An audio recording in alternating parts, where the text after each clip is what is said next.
You're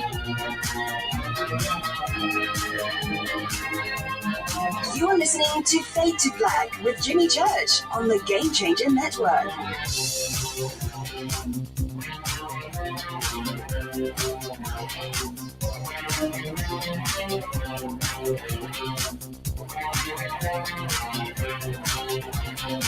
All right, welcome, Fade to Black. Bespoke radio for the masses. Yeah, man, how you doing? How you doing? Today's Thursday, September 22nd, 2022.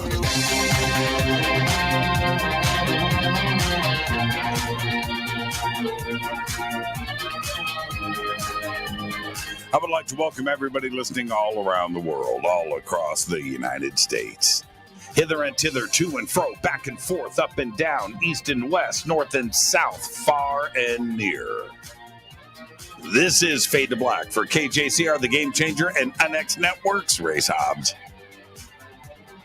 I'm your host, Jimmy Church. What is cracking, everybody? How you doing? It's Thursday. It's Fadernight. It's open lines all night long. All right. And,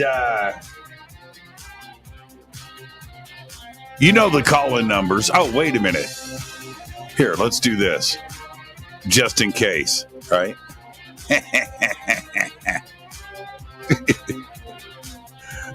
All right.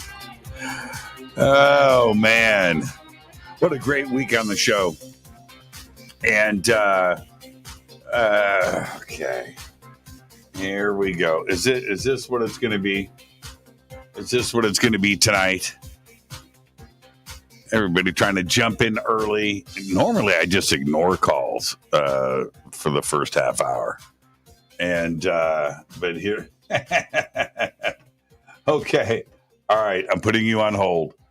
I'm putting you on hold. I'm putting you on hold. I'm putting you on hold. I'm putting you on hold. I'm putting you on hold. I hope you're listening because I'm putting you on hold too. Okay. All right.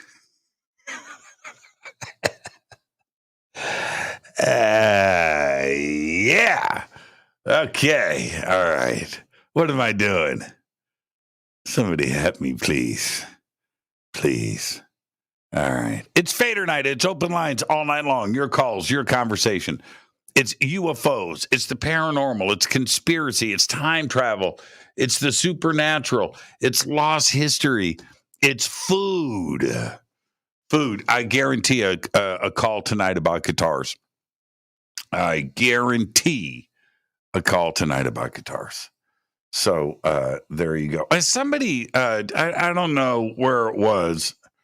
I got like 3 minutes today to just cruise through social media real quick.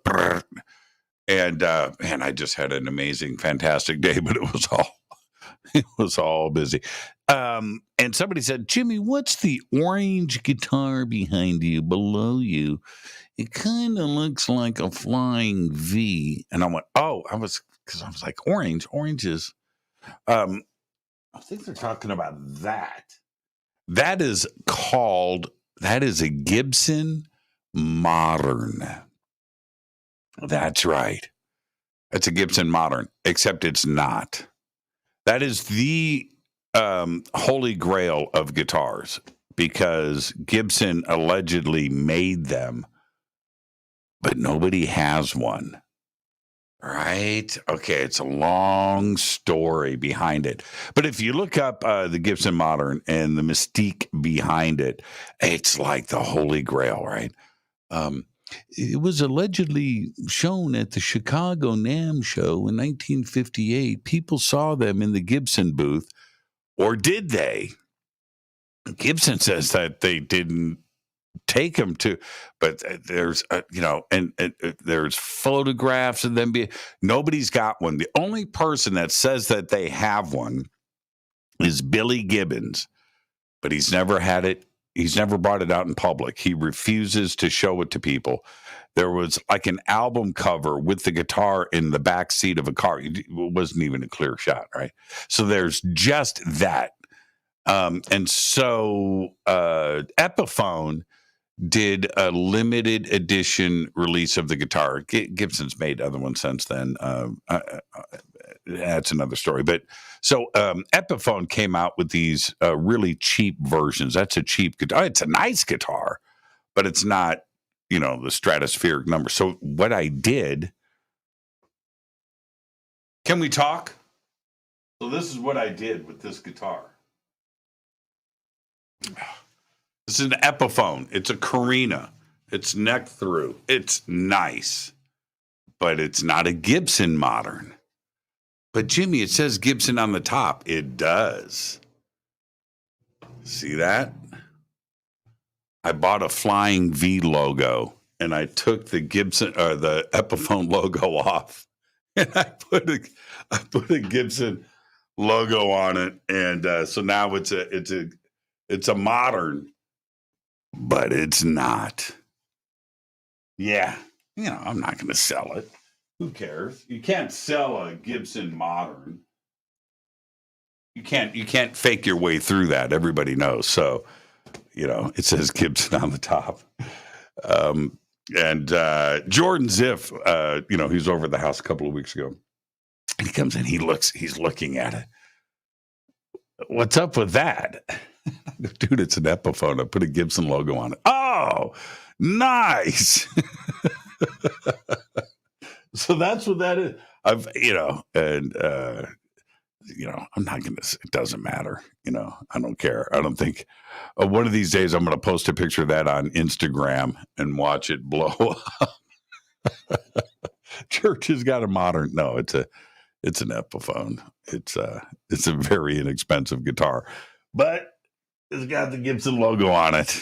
So I got it set up. It plays nice. So anyway, that's what that is. I saw that in social media today. I can't believe I just talked 10 minutes about a fake guitar, but it's a confessional. It's Thursday night. It's confessional. All right. Let's see. Where am I at? I'm so tempted to just get to phone calls. But there's so much breaking news and things going on. So I'm going to get through all of that. The Conscious Life Expo is coming up February 10th through the 13th. LAX Hilton. Tickets are at consciouslifeexpo.com. The links are below. April 7th through the 14th, 2023. I'll be hosting and presenting on the Hidden Secret Seminar at Sea Cruise, leaving from Los Angeles, going down to Mexico and back. And tickets and info and everything that you need is down below. You can get your free membership to the UnX Network. Go to the unxnetwork.com, get signed up, and get all of those benefits. What would be the fan club name for the UnX membership members? Need a name for that. What do we do? The Xers? Hey, that's kind of cool. The X-Filers? I mean, no. Yeah, there's got to be, it's an X. I mean, how cool, it's everything there, everything that you need to have a really cool fan club name. So, yeah, there it is. It's right there. Go and get signed up. And right now, EdenPURE is having their Thunderstorm 3-pack special. And I talk about this every night. It's very special to me. And EdenPURE loves the Fadernight. This has changed my existence. And I can't believe I never did this in the past. It's all about viruses and germs. Of course, I get that. And the USB, and you can plug it in the wall, and it's quiet, and it's tiny, and you don't even see it, and it's so efficient. My studio here is, 25 feet by, how deep is this? This is 10 feet, 12 feet, 25 by 12, maybe. And this little thing it's crazy. This big room, right? And my kitchen and the gym. It's a big gym. It's twice as 3-4 times the size of this. And it's amazing. And right now you can get started with the 3-pack special. Save $200, get free shipping. right? Click on the link below. Promo code is Fader3. You get 3 thunderstorms, and then post in social media so I can retweet you about how cool they are. All right. Follow me on Twitter at JChurchRadio. At JChurchRadio. That's what you want to do. All right. Oh, man. You know what I feel like doing? Let's light up the background. Let's light up the background. Yeah. Let's light this one up, too, over here. Should I do that one over there? Let's light that one up. Come on. Remote won't reach. Got to stand up for that. Let's light up the background in here. All right. Breaking news. An aviation expert has become the latest Russian official to fall to his death in mysterious circumstances. I'm not making this up. It has happened again. Anatoly Gerashenko, the former head of Moscow's Aviation Institute, died in a mysterious fall inside the Institute's headquarters in the Russian capital of Moscow. Happened yesterday. Slip and fall. Dead. Anti-government protests erupted across Iran, and they're going on right now. I don't know if you've seen these posts. There's a complete internet blackout, but some stuff is getting out onto Twitter and other networks. It's nuts. It's been going on over the last week because of the death of a 22-year-old. Her name is Masha Amini, while she was in custody after having been arrested by the Iran's morality police on an accusation of violating headscarf laws. That's right. So she was sent to a morality camp. That's right. And then died. She was 22 years old. Hundreds of thousands of people have taken to the streets, with some cutting their hair and burning hijabs. I've been watching that. Piles of them. Women just throwing them in. And oh, man, it's crazy. All of this in protest against the law. Human rights groups have reported that at least 8 people have been killed in the demonstrations, which have been met with sharp crackdown by authorities, according to witnesses and videos shared on social media. I've seen the crowds pushing the police back, police in reverse in their, yeah, it's crazy. Some say it may be time for government change over there, and I think people are done with the laws. So we'll see. Alex Jones back in the hot seat. He was grilled on the stand today at another defamation trial in Connecticut that will determine how much he will have to pay the families of victims who sued him and won. There are 8 families in this trial. 8 payouts coming. The trial is taking place a month after a Texas jury determined that Jones and his company, Free Speech Systems, the parent of InfoWars, should award 2 parents nearly $50 million. Because Jones has already been found liable in this trial, the jury is determining the amount of damages to be awarded to the plaintiffs. While the families have not specified a dollar figure, an attorney for the families asked jurors last week to send a message to the public with its decision.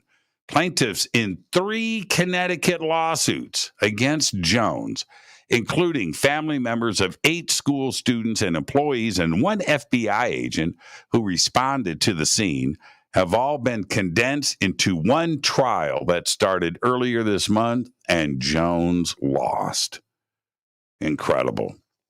Specks of dust retrieved by a Japanese space probe from an asteroid some 150 miles from Earth have revealed, check this, a drop of water. Yeah. Scientists just made the announcement. The discovery offers new support for the theory that life on Earth was seeded from outer space. The findings are the latest in research to be published from the analysis of 5.4 grams of rocks and dust gathered by the Hayabusa 2 probe from the asteroid Ryugu. The rocks also contained organic material, including the building blocks of life on Earth, amino acids. That's a big deal. Well, now, I'm going to talk more about this in just a bit. But when Jupiter reaches opposition on Monday, this Monday, September 26th, stargazers can expect incredible views of Jupiter the entire night, even before and after September 26th, by the way. From the viewpoint of Earth's surface, opposition occurs when an astronomical object rises in the east as the sun sets in the west. Got it? Placing object and the sun on opposite sides of the Earth. Every 13 months, Jupiter is in opposition, making it look bigger and brighter than any other time of the year. Right. But that's not all. This time, Jupiter will also make its closest approach to Earth in the last 59 years. This happens because Earth and Jupiter do not orbit the sun in perfect circles, resulting in the planets passing each other at different distances throughout the year. This year's views will be super extraordinary because Jupiter's closest approach to Earth rarely coincides with the opposition. Jupiter will be approximately 367 million miles in distance from Earth at its closest approach, which is about the same distance it was back in 1963. The gigantic planet is approximately 600 million miles away from Earth at its farthest point. We are talking about twice as close. Let's get this show cracking. On this day in history, 1953. Right here in Los Angeles, the first 4-level interchange in the world opens in Los Angeles, California, at the intersection of the Harbor, Hollywood, Pasadena, and Santa Ana freeways. It's still there, and it's pretty cool to drive on. Fader fact. All right, here's another deep dive. Steven Spielberg, this is a fact. Steven Spielberg wanted to direct a James Bond movie, but was denied. He was turned down. Imagine that. So Spielberg, pissed off, calls George Lucas. And together they decided to do their own James Bond film and created a character named Indiana. And that is your Fader fact. Just imagine. If Spielberg would have directed James Bond, it would have been good, but there would have been no Indiana Jones. Think about that, right? That's the universe working for us. All right. Tonight's another Fader night with open lines all night long. You know the numbers. They're right there. They're up. They're there. They're in social media. You know the numbers. You know what to do. 818-921-6929 or 32.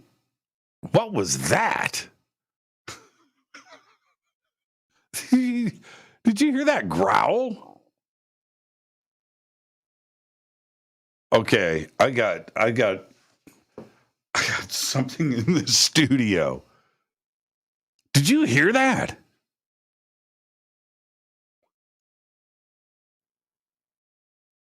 That was crazy. Oh my God. Come on. That was sound effects, right? Man, it's dead quiet in here. What the hell? 818-921-6929 or 323-275-9695. All right. River Moon Coffee, rivermoonwellness.com.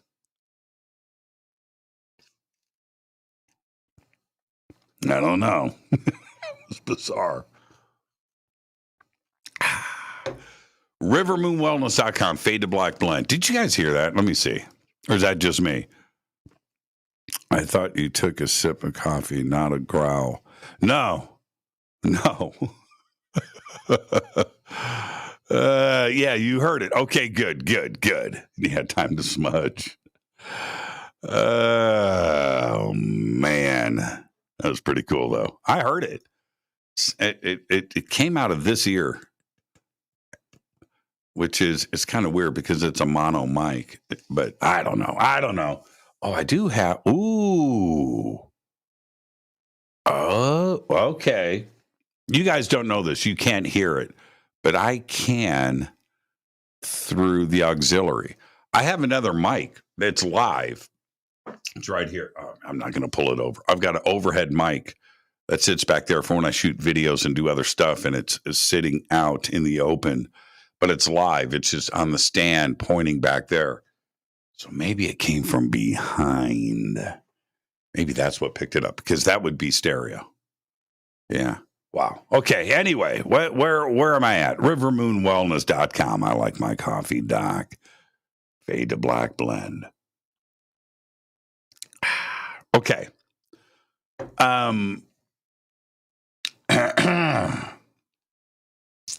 Do not watch the movie Morbius. Just don't. I very rarely do recommendations like this or, thumbs down. But here's Morbius, right? And it's part of the Marvel thing. It's Sony Pictures. And but they got the Marvel, it's part of the Spider-Man thing that Sony is doing, And so right there, I watch everything Marvel. Marvel's great, right? So don't watch it. It's really bad. And here's the problem that I have. I like Jared Leto. And I really like his band, 30 Seconds to Mars. He's a good front man, and his brother's great in the band too. But seriously, that's not enough. It's bad. I watched the whole thing too, man. I watched the whole friggin' thing, hoping, right? All right, so there you go. Anyway, so I have been noticing, and this has been going on now for a couple of months, but I've been noticing how bright Jupiter is in the night sky. And this last couple of weeks, as Jupiter, scoots across, I mean, right? It just flames cute. It's bright. And like crazy bright, like the real deal. And now I know why. And I didn't realize, I get the elliptical orbits and eventually, things line up. That's why with certain rocket launches happen when they do and things. So, but this is extraordinary. And the last couple of weeks, as this approach gets closer each night, oh, wow. And so they are saying, binoculars, plain binoculars, you'll be able to see the bands of Jupiter. I've got a telescope, and now looking at it in the telescope a couple of months ago, but now you look and Jupiter's big. It's big. So last night I'm out checking out Jupiter, and this is what happened. I'm looking at Jupiter. I've got the night vision, and when you pull, and as I'm right there, around Jupiter, 3 shooting stars in about 10 seconds. And that was pretty cool. Crisscross too. They were like one came down this way and this way. So one but right like over the top. And I thought, wow. So I said to myself last night, wow, that was cool. And then an object came in, satellite, whatever.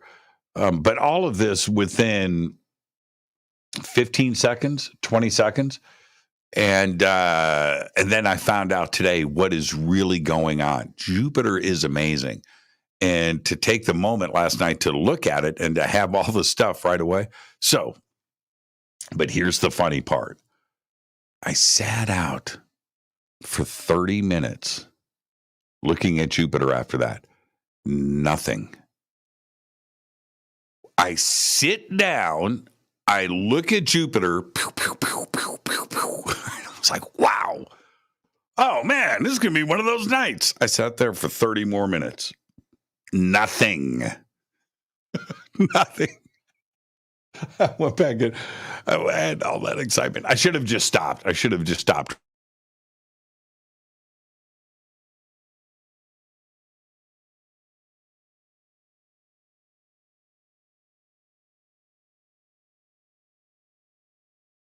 Right there. When my adrenaline. Jupiter Monday night is going to be amazing. This is Fade to Black. I am your host, Church. Tonight is Fadernight. Open lines all night long. 818-921-6929 or 323-275-9695. This is Fade to Black. I'm your Jimmy Church. I'll be right back after this short break with your phone calls. Stay right there.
This is Nicole Church, daughter of you-know-who, and you're listening to Fade to Black on JimmyChurchRadio.com and the Game Changer Network. You're listening to Jimmy Church and Fade to Black on the X.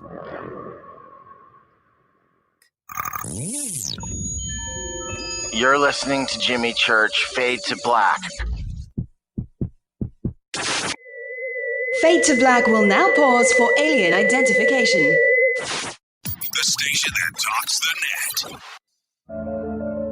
When you take the beans from Central America with dashes of Indonesian and African mixed in and then roast it to the dark side of Fade to Black, you create the ultimate brew of fringe.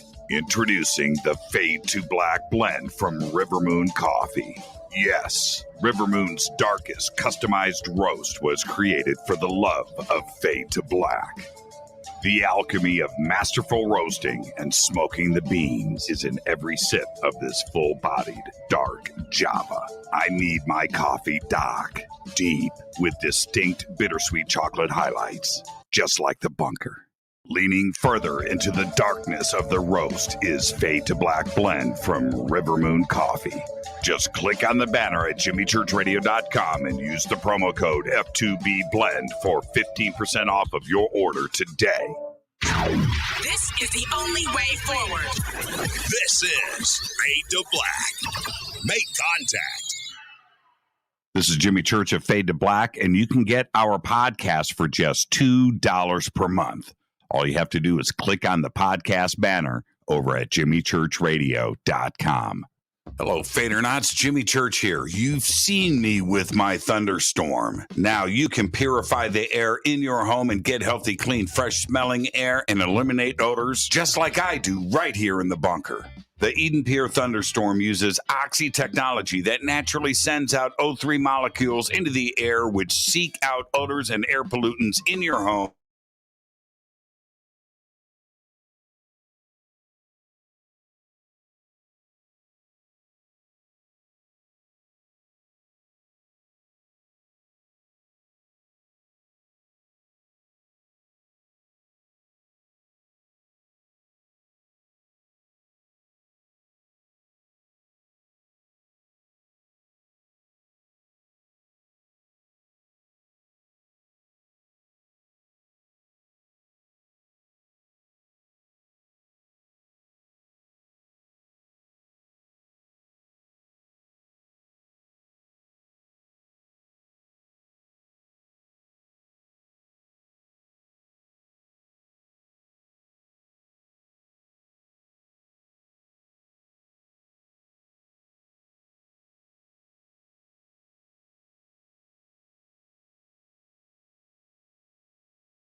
is Nicole Church, daughter of you-know-who, and you're listening to Fade to Black on JimmyChurchRadio.com and the Game Changer Network. You're listening to Jimmy Church and Fade to Black on the X.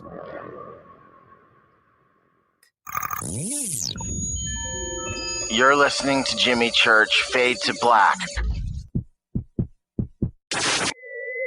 Fade to Black will now pause for alien identification. The station that talks the net.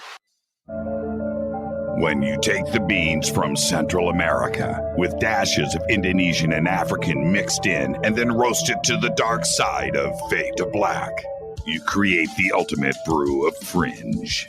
Introducing the Fade to Black blend from Rivermoon Coffee. Yes, Rivermoon's darkest customized roast was created for the love of Fade to Black.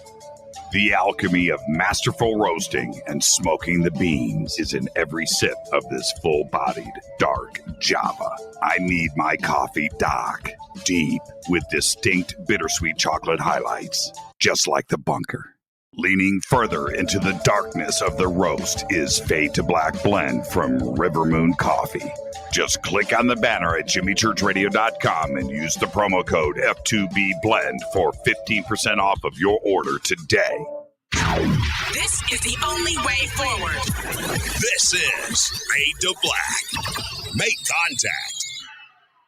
This is Jimmy Church of Fade to Black, and you can get our podcast for just $2 per month. All you have to do is click on the podcast banner over at JimmyChurchRadio.com.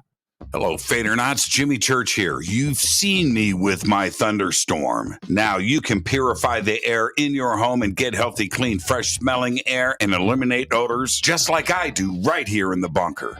The EdenPURE Thunderstorm uses oxy technology that naturally sends out O3 molecules into the air, which seek out odors and air pollutants in your home and destroys them. It's called a thunderstorm because it purifies the air just like after a thunderstorm. And right now, you can save $200 on an EdenPURE Thunderstorm 3-pack for whole home protection. With this special offer, you're getting 3 units for under $200.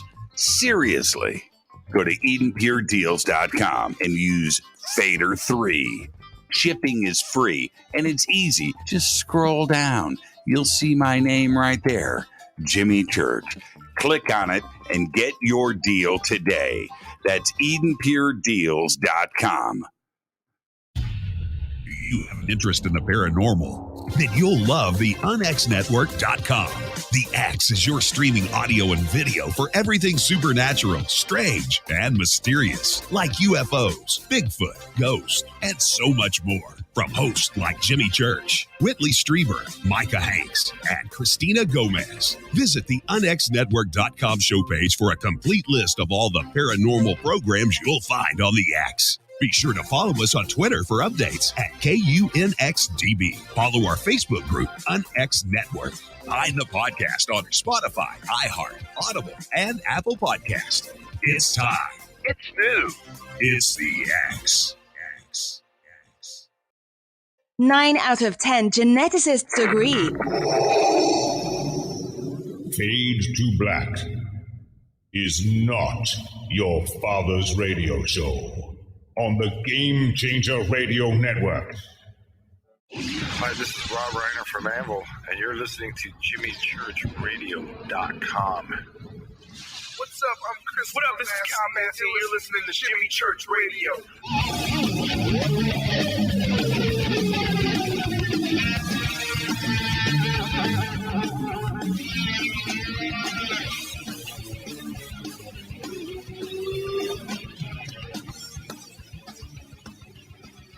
All right, welcome back. Fade to Black. Yeah, the internet crashed three times. It was nuts, and I out there it didn't crash because I came back and everything was still online in the back end. But here, no, hard crash. I had to switch over to off of Wi-Fi to text. Race, dude, we're down, we're back, we're down, we're back. So I just switched my phone back to Wi-Fi. I was I was done. I shut off the lights. I did. I shut off the lights. I'm like, I'm out of here, man. I'm gonna go get a pizza. And I shouldn't have talked smack about Morbius. That's that. I shouldn't have done it. That's not in my nature. I paid the price for that one. Okay. All right. Now let's try this again. 818-921-6929 or 323-275-9695. All right. 818. This is a hard reset, man. That was nuts. 818-921-6929 or 323-275-9695. Oh, oops. Sorry about that. Let's send this out to Race. Oh, okay. Hang on. See, let's just call this Fade to Black. Okay. All right, now. Okay. So KGRA should be online now too as well. And Race, I apologize if you're listening. And that was nuts. That was nuts. Yeah, it was, I don't stress out. I don't stress out. I went to Down Detector, I'm looking at sure enough. Down Detector. So anyway, but it appears everything is back. Okay, 818-921-6929 or 323-275-9695. And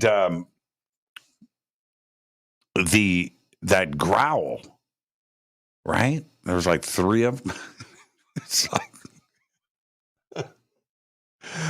oh man.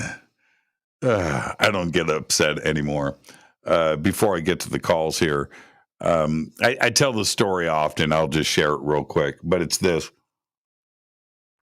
Back in the day, when I was doing sports with Hilton and Charlie, we never had an issue. And I mean, nothing. Same basic setup and all of that and nothing. I mean, it was crazy. It was fun. We never had any issues. Start doing UFOs and conspiracy and stuff like that. Issues. And the first time that had happened, I remember taking off the headphones,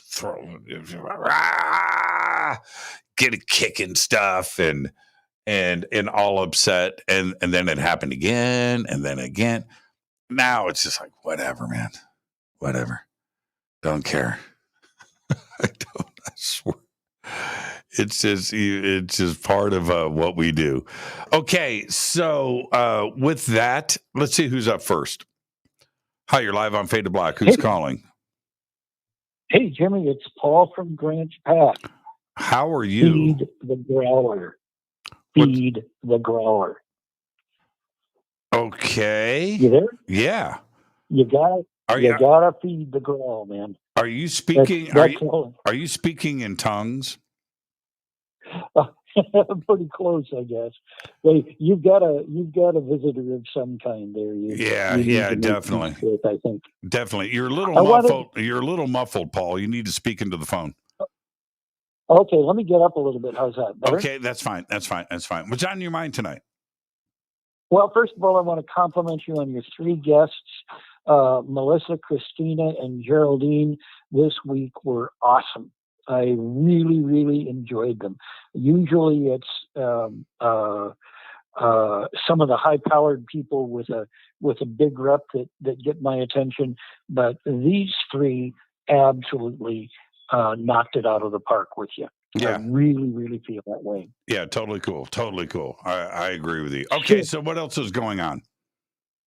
Well, you said last night something about the spirit bear. Mm-hmm. The other prophetic animal among many native people is the white buffalo, mm-hmm. and both of those creatures are supposed to be harbingers of change.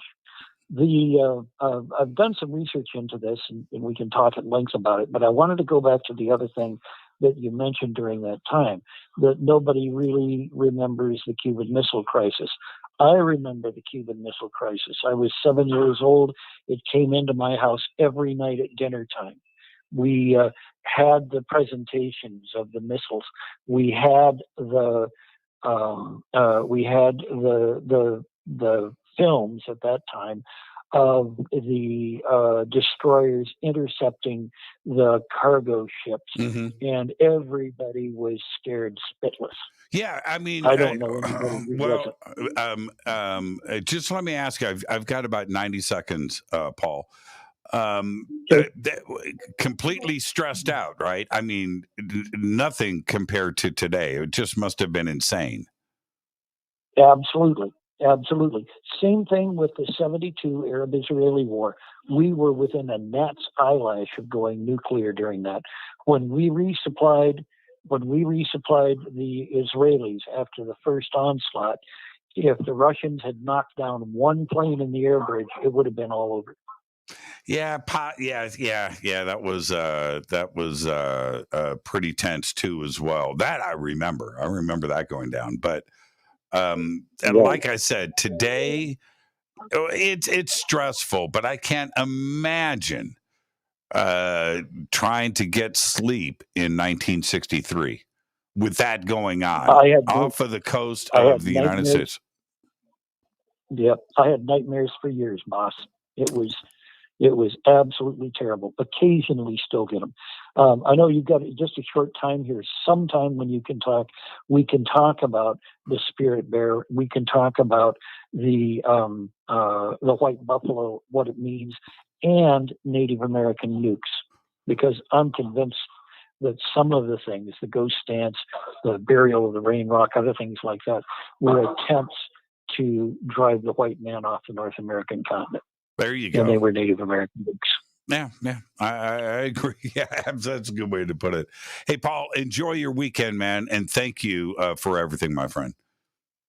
You're welcome. Go back, Lee Tepe. Paul from Grants Pass, and my introduction, thank you for that phone call. My introduction, I'll talk more about this after the break. The Great White Buffalo was Ted Nugent. That's right, Ted Nugent, the Great White Buffalo. And I read the words to that and, played it on guitar. He had it spot on. I'll be right back. Stay with us.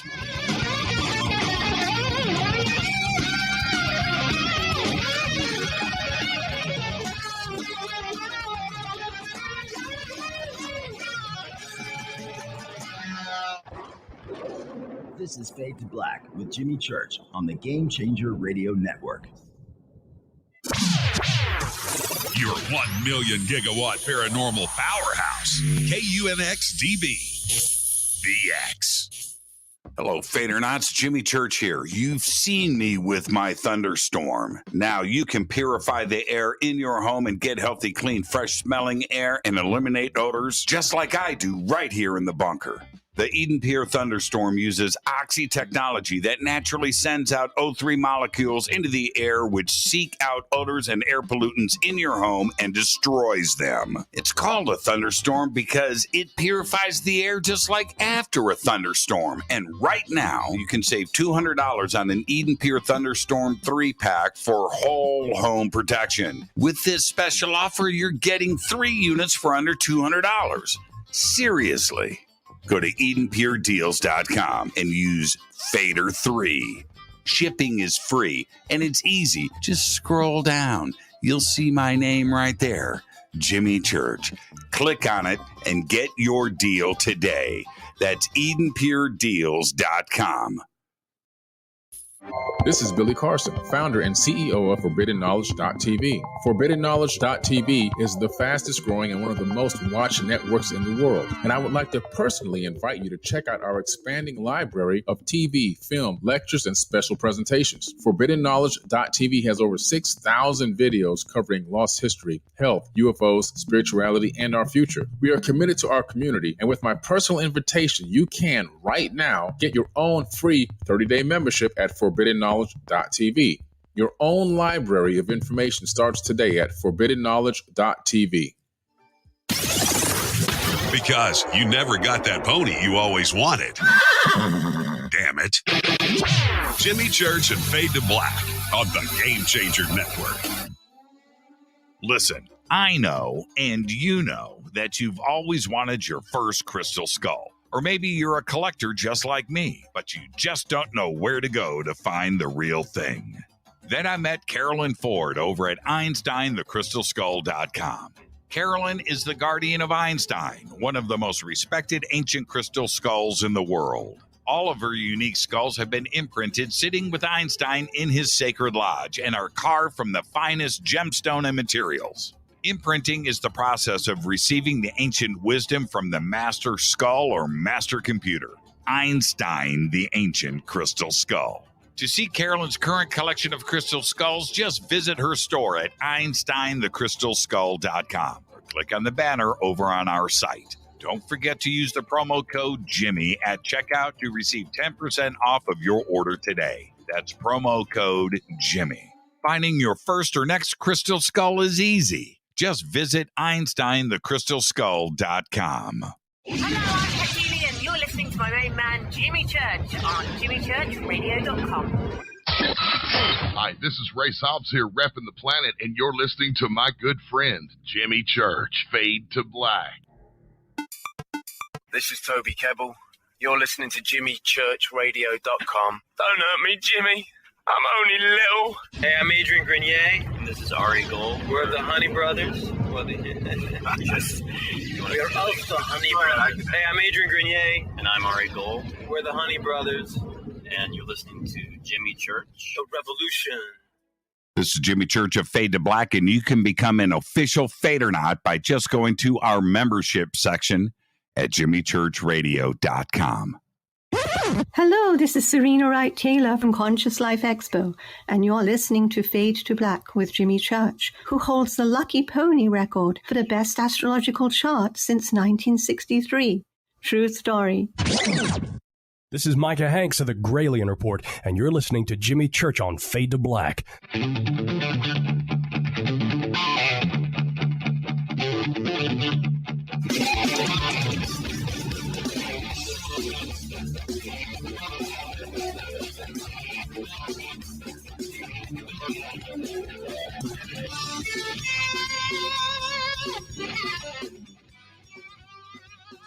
Welcome back, Fade to Black.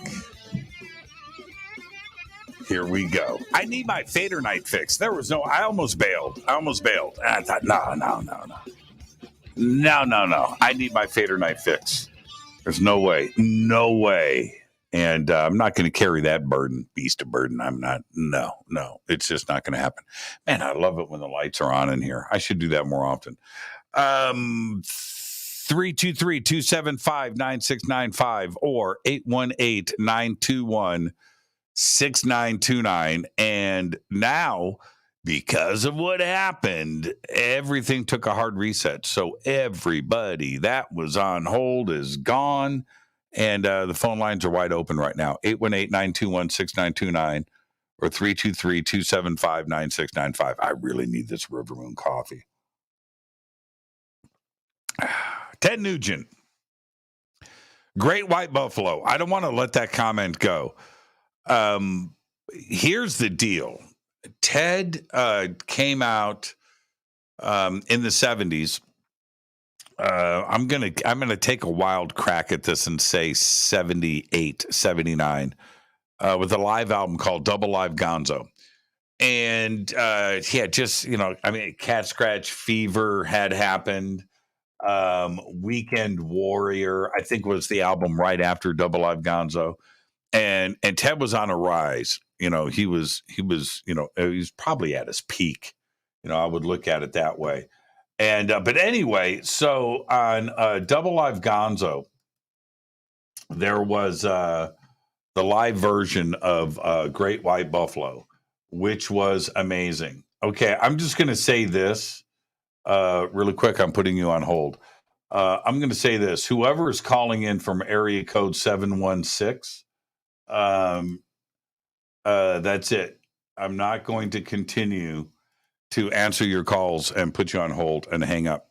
There's other people in rotation. So 716, whoever you are, you're out. You're out. I can't do that all night long. And so there you go. And 716 calling in. I'll block it. So Double Live Gonzo and Great White Buffalo comes into my ears, and it's an amazing song. It's a great song to play on guitar, right? And it's right. But then I got into the lyrics and what it was about. And Ted back then, he had the raccoon tail, on his thing. And what Lisa just said, what's growling in your house? Lisa, and that was and that's when I because of Ted Nugent, I went and checked out the Great White Buffalo at the age of 15 years old. And Paul is right. Paul from Grants Pass. He's absolutely right. The white bear and the Great White Buffalo, these are spirits of change. And that has been a part of the indigenous cultures here in North America for a very long time, maybe around the world, but specifically here. And it was Ted Nugent. Now this is where I'm just going to say something a little bit funky. I held Ted at such a high regard, and the Double Live Gonzo, man, what a great album. And the rap that he did to the audience. He did a couple of them. But anyway, and he kind of bummed me out later on in life. And, letting politics get involved with music, man, I'm not into it. I don't care what side of the fence you're on politically. Don't bring it into the music world. And it really bums me out. It bummed me out about Ted. Okay, so enough of that. Let's go back to the phones. Hi, you're live on Fade to Black. Who's calling? You're live. Hey, Jimmy. Hello, Jimmy. Yes. Hey, Todd from Ypsilanti, Michigan. I'm glad you brought up old Ted Nugent. We love Ted Nugent out here in Michigan. I got a question for you. I've been watching your show for a long time, since got Coast to Coast, and I was wondering what you're thinking about Todd Standing's Bigfoot videos and all that. Yeah. Okay, before you get my opinion, I want to know what you think of Todd Standing's videos. Oh, wow. You threw it back at me. Mm-hmm. I'm at 20-25%. In which direction? Believing it's possible. Okay. So, 25% is pretty solid. I'm going to be straight with you. You're not closing the door. You've got an open mind. I've had him on the show. I don't know if you caught Todd being on with us. Okay, this is where with Todd, he's got his critics, man, and I don't know how he manages that, because that's pretty rough. I've got critics. I look at it a bit differently. In that, I'm just going to, just blurt this out straight. If somebody doesn't like me, I enjoy the negative doofus dolt talk, right? I enjoy it. And let me tell you something. If it stops, I'm going to be sad. Right? If there was, some gossip columnist out there, and I'm an actor or whatever, and they're writing about me every day, and then one day it just stops, I'd be like reaching out, what's up? What can I do to piss you off some more? What is it? I need to be back in the action. And so there's that part of it. So you're going to have in the world, like Todd Standing, you're going to have the positive and the negative, right? Okay. But Todd, his negative is way up here, right? And it's out of balance. It's not like 50-50 or something. And that's a bit rough. That's a bit rough. I enjoy it. I don't pay attention to it, but if it's going on, people let me know. And I'm like, cool. All right. as long as people are complaining or obsessed with going at me, that makes me feel like that I'm doing something right. In Todd's case, I'm perplexed. So let me now answer your question directly. Cool. The shot that he had from the video of the close-up of the Bigfoot face, right? Yeah. Amazing. And the more that I looked at that, it just looks real to me. It doesn't look like makeup. It doesn't, and it's from a video, so it's not, it's not photoshopped. I mean, I suppose you can go in and manipulate, and do computer generated stuff in the video, and people do that all the time. But I don't think that he did that in that case. It would also be very expensive. But the more that I looked at the still images from that video, the high res, stuff looks real to me, and now I'm just kind of perplexed. Is it real or not? I don't know. I don't know. Just like everything else, though, Todd. Wait a minute. Your name's Todd? Yeah. Yes. And yes, we're talking about Todd Standing. Is this Todd Standing calling in? No. I just 10 years host, and I love David Paulides. I love Linda Moulton Howe. Yeah, I know you're a fan of Linda Moulton Howe too. And actually, I was trying to text David Paulides about it and see what he thought too. About between you two is about the two close experts that I know on this subject. Yeah. And David, for years, stayed away from Bigfoot and UFOs. Now he's got a UFO movie coming out. The 411 series, right? And and so that's going to be cool when it comes out. I love David's work. I think he's a great guy. And I think that he's not convinced, but I think that he's got ideas that Bigfoot may be involved in this too. Nobody knows, right? We just don't know, but we've got to do the work and investigate. And David doesn't play. He's a serious investigator. He's a serious guy. He don't take criticism at all. But I can see that in him. I've heard that over the years. Him and I have always been really cool, but I've told him to his face, and also, I mean, in person and on the show, he's an intense guy, man. And then, but when you he's actually pretty funny and he's pretty nice if you just go one-on-one, so he plays this, he's serious, man. He's serious. And he's a big dude. He's a big dude. He's big. He's big and serious. Really? Yeah. He's over 6 foot. I'm 6 foot and he's above me. So, but so anyway, back to Todd Standing. I want it to be real. I really do. And I hope he hasn't, snowed us, because those images are spot on. They're really good. It's the eyes and the wrinkles and just that stoic look that, that Bigfoot's got in that image. It's just emotional. I think it's real. I do. I could be wrong though. I could be wrong. There's a couple of pictures there that really look pretty close to being real. You want it to be real, but there's so many.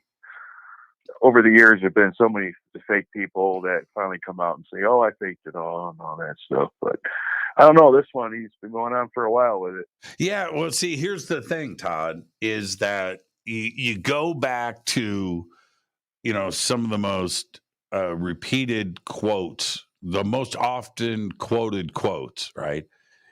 If it's too good to be true, right? And you go, you know what I mean? And you go to, there's a lot to be said about that. Maybe Todd's picture in that video, from that video, is too good, right? Maybe but I'm a glasses. So what's your half full. percentage at? Are you at 20-25% too, as possible, or are you a little bit less than that? Bigfoot is an enigma to me. I'm now with Todd. Let's just go in general. I'm right in the middle. I'm 50-50. I'm 50-50. Okay. Like it could go either way. And I think you need to even split that up into a few different slices of the pie. But wherever you slice it, I'm in the middle. In that it could be biological. It could be an undiscovered species that is avoiding man. It could be something crazy, like something interdimensional. It could be that. And it could also be in everybody's imagination. It's not real at all. Those are the three scenarios. And I'm in the middle. I'm in the middle with all of that. It's cool. like 30. And I'm okay with that. I until I see something, and here's the other part though, right? Oh, I hate to just be so repetitive, but the Patterson-Gimlin film is real to me, right? I look at that video and that is real. And I've said it a million times. If the UFO community had a video of a UFO like the Patterson-Gimlin film is for Bigfoot, it would be case closed. Case closed. But why isn't it case closed for me then? Right? I'm a walking hypocrite, man. I'm just a walking hypocrite. Well, Todd, enjoy your weekend, man, and thank you for getting through. Reach out to David, see what he has to say. I don't know. Yeah, I've been texting him on his YouTube channel. Watch that. Try every other day. Watch him, and next time you're out in Detroit, you got to announce this. If you're going to stop by, I'd like to see you. We don't get too many. Then the Molten House, David played, or Sir You out here in Michigan to have a show. We just love to have a show. You guys out here. I was just there. I know. I heard you. Yeah, I was just there. Loved it, man. I had a great time in Detroit. It was amazing. I spent a lot of time downtown. Whoo, man. It was a good time. Yeah, we got 3 casinos down there. I couldn't believe it. There was like 500,000 people out on the streets in Detroit, man. It was nuts. Yeah. It was a lot of fun. All right, buddy. Thanks for taking my call, and thank you for your time. I enjoy your show. Yeah, you're awesome. I appreciate it, Todd. Go Beckley Tepe. It's a great phone call right there. And I realize that it appears that I'm a little bit of a hypocrite on this when we're talking about the Patterson-Gimlin film being real. Well, then what about the rest of Bigfoot? Yeah. I keep raising the same issue. What about a body?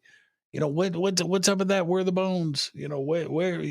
Why isn't science jumping? Why don't we have that? So then that pushes me towards the interdimensional side of it, which really goes woo-woo, but it doesn't. The Patterson-Gimlin film seems real to me. I was watching another stabilized version of it that came out last week, and somebody sent it to me, and it's really good. And I watched it over and over and over again. Ah, man. And not the face and the boobs and that. I was looking at her back and her butt. It looks real to me, man. It looks real. And the muscles flexing in the legs.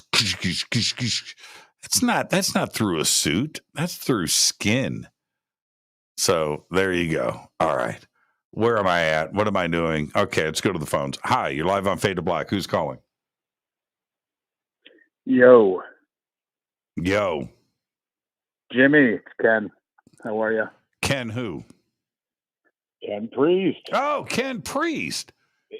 Man, what area code? Are you calling from the UK? What area? Don't even say your area code. Let me look at that again. Oh, I thought it was. I swear to God, man, I thought it was an international call. No. Oh, man. How you doing? How you doing, Ken? I'm doing well, man. How are you? How can you be tongue-tied? I couldn't shut you up. And then you call I'm hardly tongue-tied, bro. I'm just trying to give space here. Okay. All right. What's going on? Not too much. I was wondering when we're going to start a cooking show. I know. You and I would be great on a cooking show. You could be my co-host, the two of us. 50-50, equal partners. I'll be the sous chef. You drive it. I'll cut everything. Dude, I'll do all the prep. You got the personality. I'm just the guy in the background grilling the meats, but you've got that glowing personality, man. You would be great at hosting a show. The person that I know, the goofball cracking the jokes at the table, the guy causing trouble, that's what needs to be on camera. You can't try to be somebody else. You just need to be Ken Priest. And if you did that, it would be a hit. I can only do it one way, my way. Do it our way. No, but seriously, I'm in the process on a pretty big deal, so I'll be out that way a little bit more, I think. And we can deliver some more blueberry biscuits to the casa. Man. I'm down to, I think I've got 2 left that are frozen. I froze all of those, man. I froze them all. Froze them all. That's amazing. Dude, it's amazing. You have to send me some more. Hey, they freeze great, by the way. They freeze great. Yeah, I didn't even know that until you did that. I've never done that. Yeah, they freeze great. Probably kind of push that a little bit now. Man, I put those. You should put those things on dry ice and start shipping those things around the country. But so frozen in the oven, and so I put the oven at 350.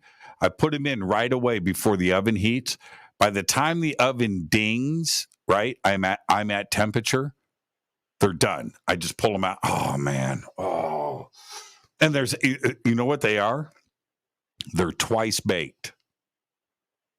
Right? Are you with me? Twice baked. Yeah, no, I'm with you. I'm writing it all down. Listen, the bottom is nice and crispy. Oh man. And so you know what I do? Okay. I'm going to tell everybody. I butter them. I do, man. I butter them suckers. Slice it in half. It's hot. Big slap of butter in the middle of it, and just put the other half on top, and just let it sit there for about a minute. That's a good to eat. Oh man, restaurant quality, man. I'm all about it. It's so good. It's just so good. I saw your flat iron steak, by the way. That was amazing. That was, honestly, honestly, that wasn't cool. You shouldn't have posted that. That wasn't cool. I've been doing a lot of compound butters. Somebody gave me those dried pepper packet, and I kind of reconstituted it and made this compound butter. Compound butter is tough. You are a sous chef. Okay. Yeah. No, are you more of a sauce? I think you're more of a saucier. I get that a lot. I bet you do. Oh man! All right. And so you get into the that picture, and the background of that picture, I saw something sitting on the little heart there. Yep. You like that? I'm so proud of that. Yeah. Ken, everybody, the picture I posted of my RC truck. If you look to the right, there's a ginormous. It's probably, dude, that thing's almost 4 feet tall. It's like 3.5. It's big. And Ken gifted me that alien that's next to my fireplace. And that is in my living room, man. So cool. Oh, I didn't man. know if we were going to make it to the desert landscape out front, but now I know it's an RC course, so it can never go out there. Okay, you dropped out, Ken. You dropped out. You got to speak into the phone. This is live radio. Oh, sorry. I said that I didn't know it was going to make it in the house. I thought it was going to make it in the backyard because it kind of looks like a moonscape out there. But now I know that's the RC course, so Whoa. You have a house inside, right? I didn't even. You know what? I've been running that car through the house, my RC truck. It can go up and down the ledges outside the front and back doors, right? Dude, I am just so bad. If I had a mini bike, like a 50cc Honda, I'd be driving right through the house. I would take it right through. Well, you get it out in those straightaways down by all that top secret stuff you drove me out to. Yeah. You'd be on that bike forever out there. Yeah, you did. Ken got the tour. I took Ken over to Lockheed and went around the base and did all the stuff. It's pretty cool, isn't it? And now I know that I sound like I BS. Half of my stuff is just made up BS. But Lockheed Skunk Works is next to my house, isn't it, Ken? Yeah, it shocked me. Yeah. We actually saw some crazy stuff parked out there that we couldn't really see 100%, but we saw some stuff poking out. Ken and I are in the Jeep, and we're pulling up to Lockheed. We just left the house, and we're going up, and we're talking about this. I go, it's right there. Ken looks up. He goes, holy crap. I remember. I mean, it's shocking to see the hangars and the buildings, because that's a big complex. It's not small. It's not like one little office building with the airplane hangar in the back. It's like a mile wide and a mile deep of buildings, and it's just right there. The skunks on the side of the buildings. It's crazy, isn't it? It's so much fun. Well, I was like, you hear you talk about it all the time. I was like, yeah. But then it's like, no, it's right effing there. It's right effing there, man. It's right there. So, Ken, before I let you go, when are you coming out? Well, I think I'm going to be trying to do Conscious Life Expo. Okay. I'm trying to do that little Mexican cruise. So. Okay. Might get a double dose, bro. Yeah, that would be cool. And all of our friends are listening right now. So, let's do that. I've already kind of thought about a serious shindig, up here at the house for right before Conscious Life Expo. All right. Yeah. Well, let me know for sure, and I'll come out there a little earlier. Yeah. That's the plan. Okay. Our normal group, the normal cast of characters, right? There'll be about maybe a dozen of us, and the circle of trust. All right. So that's it. Sir. That's it. Let's ink it in. Yes, sir. Well, hey, thanks for taking the call, and hi, all you Fadernauts. Appreciate you guys all. Ken, we love you, man. Be safe out there. Have all a great weekend. All right, bye now. Ken Priest.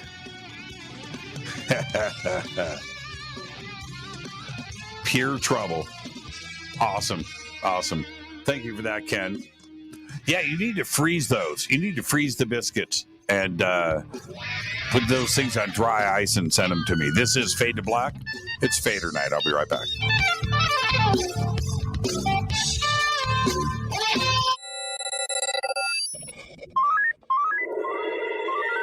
Way out here, we listen to Jimmy Church. You're listening to Fade to Black. You're listening to Jimmy Church and Fade to Black on the X. ¿Qué tal, mis amigos? Yo soy Mario Carson, el tiburón, y los invito para que escuchen a mi buen amigo Jimmy Church Radio. ¡Claro que sí! The Believer is the chilling true story of Dr. John Mack, a renowned Harvard psychiatrist and Pulitzer Prize winner. This is an outreach program from the cosmos to the consciously impaired. He risked it all to investigate human encounters with aliens. The Believer, Alien Encounters, Hard Science, and the Passion of John Mack. written by award-winning former New York Times journalist and author Ralph Blumenthal. Now available in paperback from High Road Books. Introducing the Game Changer blend from River Moon Coffee that delivers a customized blend made specifically for the Fadernauts. If the game is rigged, change the game. It's a bolder cup with some bite.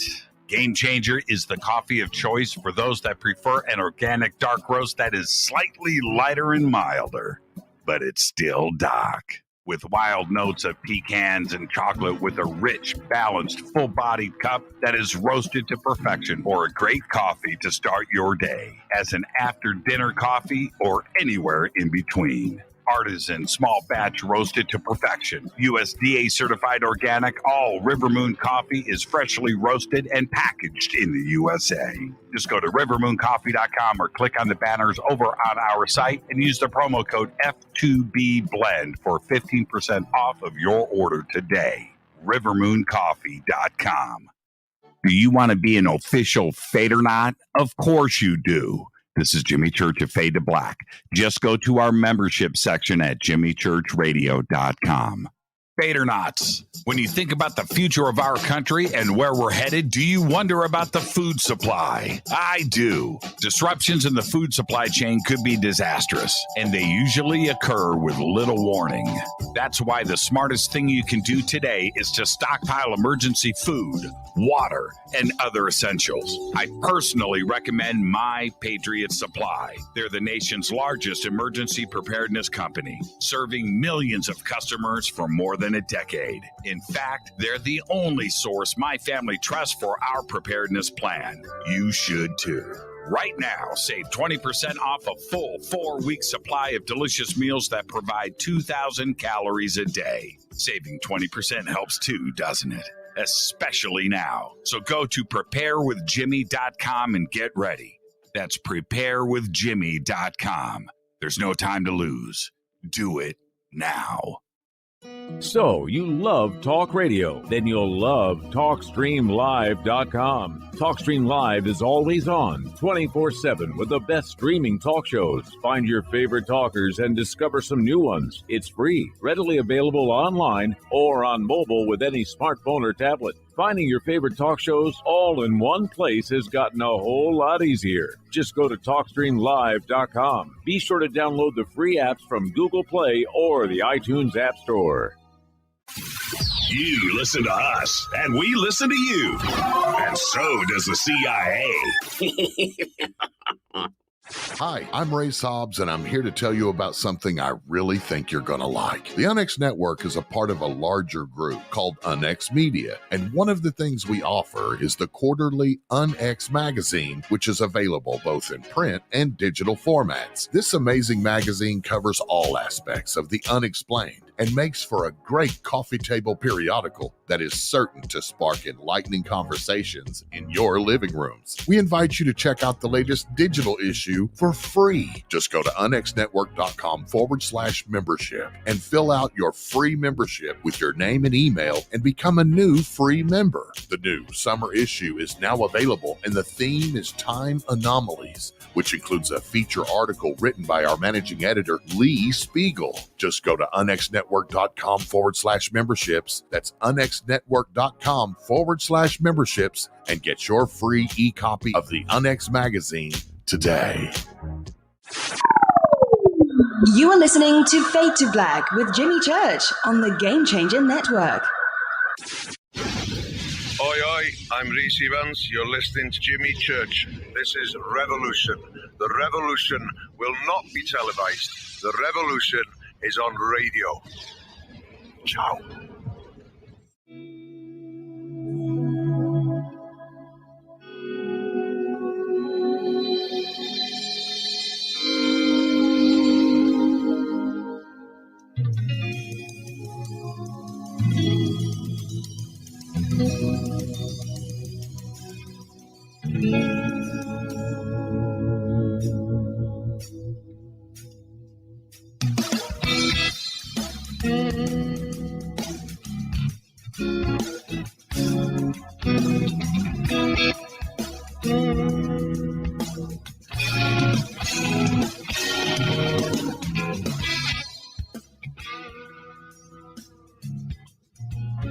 Welcome back, Fade to Black. I am your host, Jimmy Church.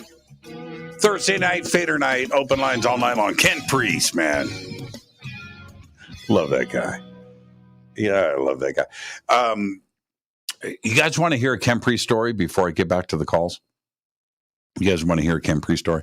So we were at a conference and we're having a Fadernight dinner. Probably 8 or 10 of us. I'm gonna. No, wait a minute. No, it was bigger than that. And so during dinner, Ken stands up and goes, "Okay, man, we're doing shots." I said, "All right, okay." So he orders around for the table, 12 shots, and then we did another round. I might have bought the second round to be okay. So, and then we get up and we, after dinner, we take the whole group of us and we go to the bar. Okay, now we're in a bar. And the waiter comes up and says, the bar's going to close in 45 minutes. Ken's like, okay, well, let's get the rounds going. I said, okay, let's go. We kept that bar open for another 2 or 3 hours. And Ken was the instigator. Normally it's me. And I'm looking over at Ken. I'm like, man, you do not play. Right? And we had so much fun. I haven't laughed that hard. And it wasn't just that. We ordered. And now anybody that was there, if you were in the chat room right now with this and you were there, and we ordered food. We had a second dinner. We ordered desserts. Ken, man, it was so much fun. Ken and I just kept looking over at him, and he was like, man, we're going to keep this going. And we had so much fun. Ken is the best. Ken, thank you for everything. And P.S. Fader says, I remember that night. Yeah, see right there. I have somebody to back me up. It was nuts. P.S. Fader, I think that's Carrie. She's running in stealth mode too. So there you go. Yeah, that was a lot of fun. Okay, let's go back to the phones. Hi, you're live on Fade to Black. Who's calling? Hey, Mr. Church, it's Jason Preston from Baltimore. How you doing, bud? This is who from where? I caught the Baltimore. Jason Preston from Baltimore. Oh, hey, Jason. How you doing, man? What's going on? Yeah. Oh, not much, buddy. There's a bunch of random stuff I was calling about tonight. Well, okay. Go. First off. Okay, go with random. I know you saw my picture I posted about the guitar, the Fender Player Series guitar, the beautiful one on Twitter the other day. Oh, you that's commented right. About it. I do remember that, and you said you were going to go back and get it, right? Yes, and it's going to be mine in 3 easy payments. For only, well, I don't want to get into how much, but it will be mine. Oh, it's beautiful. Yeah, the double humbuckers with the they got an exceptional thin neck. Oh man, the action on it is fantastic. And I love that. I love the faded paint job. It's faded, and usually I'm not one to get sold on looks alone, but that's what initially drew me to it. Right. But it backed it up with the action. It's a really nice guitar. It really is. I'm looking forward to bringing it home. That's that's the whole bonus, though. When you stop and you go, man, that's a good looking guitar, right? And that's the original. That's the first attraction. Then you pick it up and it plays. It's like, oh man, that's bad news. Yeah. Right? So, yeah, good for you, man. Yeah, we were there initially to pick up a flute for my daughter because she's in band, and I told my wife, I was like, you go ahead and take care of that. I'm going to go wander over here. And she came and she saw me just staring. She's like, you're buying something, aren't you? I was like, maybe not today, but yes, I am definitely buying something. She had to drag me out of there by my ear. Love guitar shops too much. Yeah, I know. Too much. Bad news. Bad news. Guitar shops, but, man. So what, I do have to ask you a question about guitars. What is one guitar that you've had that you looked at, you loved, and you picked it up and you absolutely hated it? Is there anything that's like, I can't believe this is so disappointing? Yeah, I have it. I still do, and I don't play it. It's a Les Paul. Yeah, I have a Les Paul that is and it's gorgeous, right? It's a dead guitar. It's a dead guitar. It has no life to it. And it's fun to look at and things, but it's a dead guitar. You know, I have other Les Pauls that are just alive, right? But this particular one, it's my best looking one. It looks great. It's a dead guitar. I don't know if it's the pickups. I don't want to change it. You know, I don't like selling guitars. But if I sold one, it would be that one. You know, I would just, I was going to send it over to Pat Wilkins. I talked to Pat about it like 6 months ago. I said, Pat, I've had this guitar for 10 years. I never play it. He said, okay, well, you know, and I told him it's dead. Like you play the, and it dies. It doesn't, I don't know. So, you know, I was going to send it over to him and have him do his magic to it, you know, and see if we can bring it back to life. But yeah, loved it, man, loved it, and it's a dead guitar. I tell people that all the time. It's like they're kind of shocked about it. And then I have other guitars that aren't that expensive. I only, you know, I buy guitars that I like. The guitars don't have to be expensive. You can, you know, I have expensive guitars, but guitars don't have to be expensive to be amazing. And a classic example, I mean, one of my favorite guitars to play. All right, hang on. I'm going to go grab something. Hold on, everybody. Just stay right there. I'm going to show you something amazing.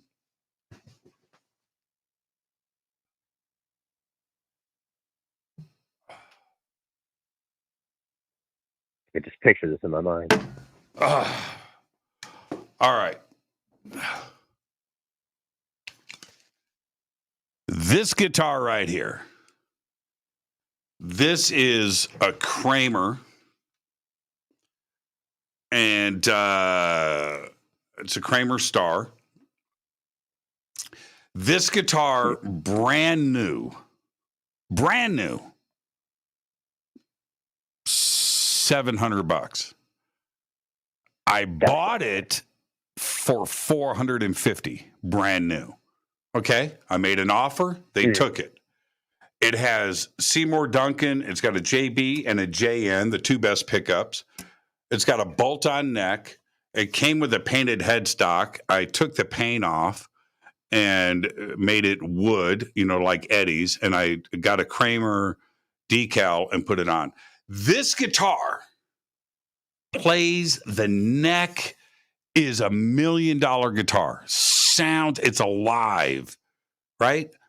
It's $450.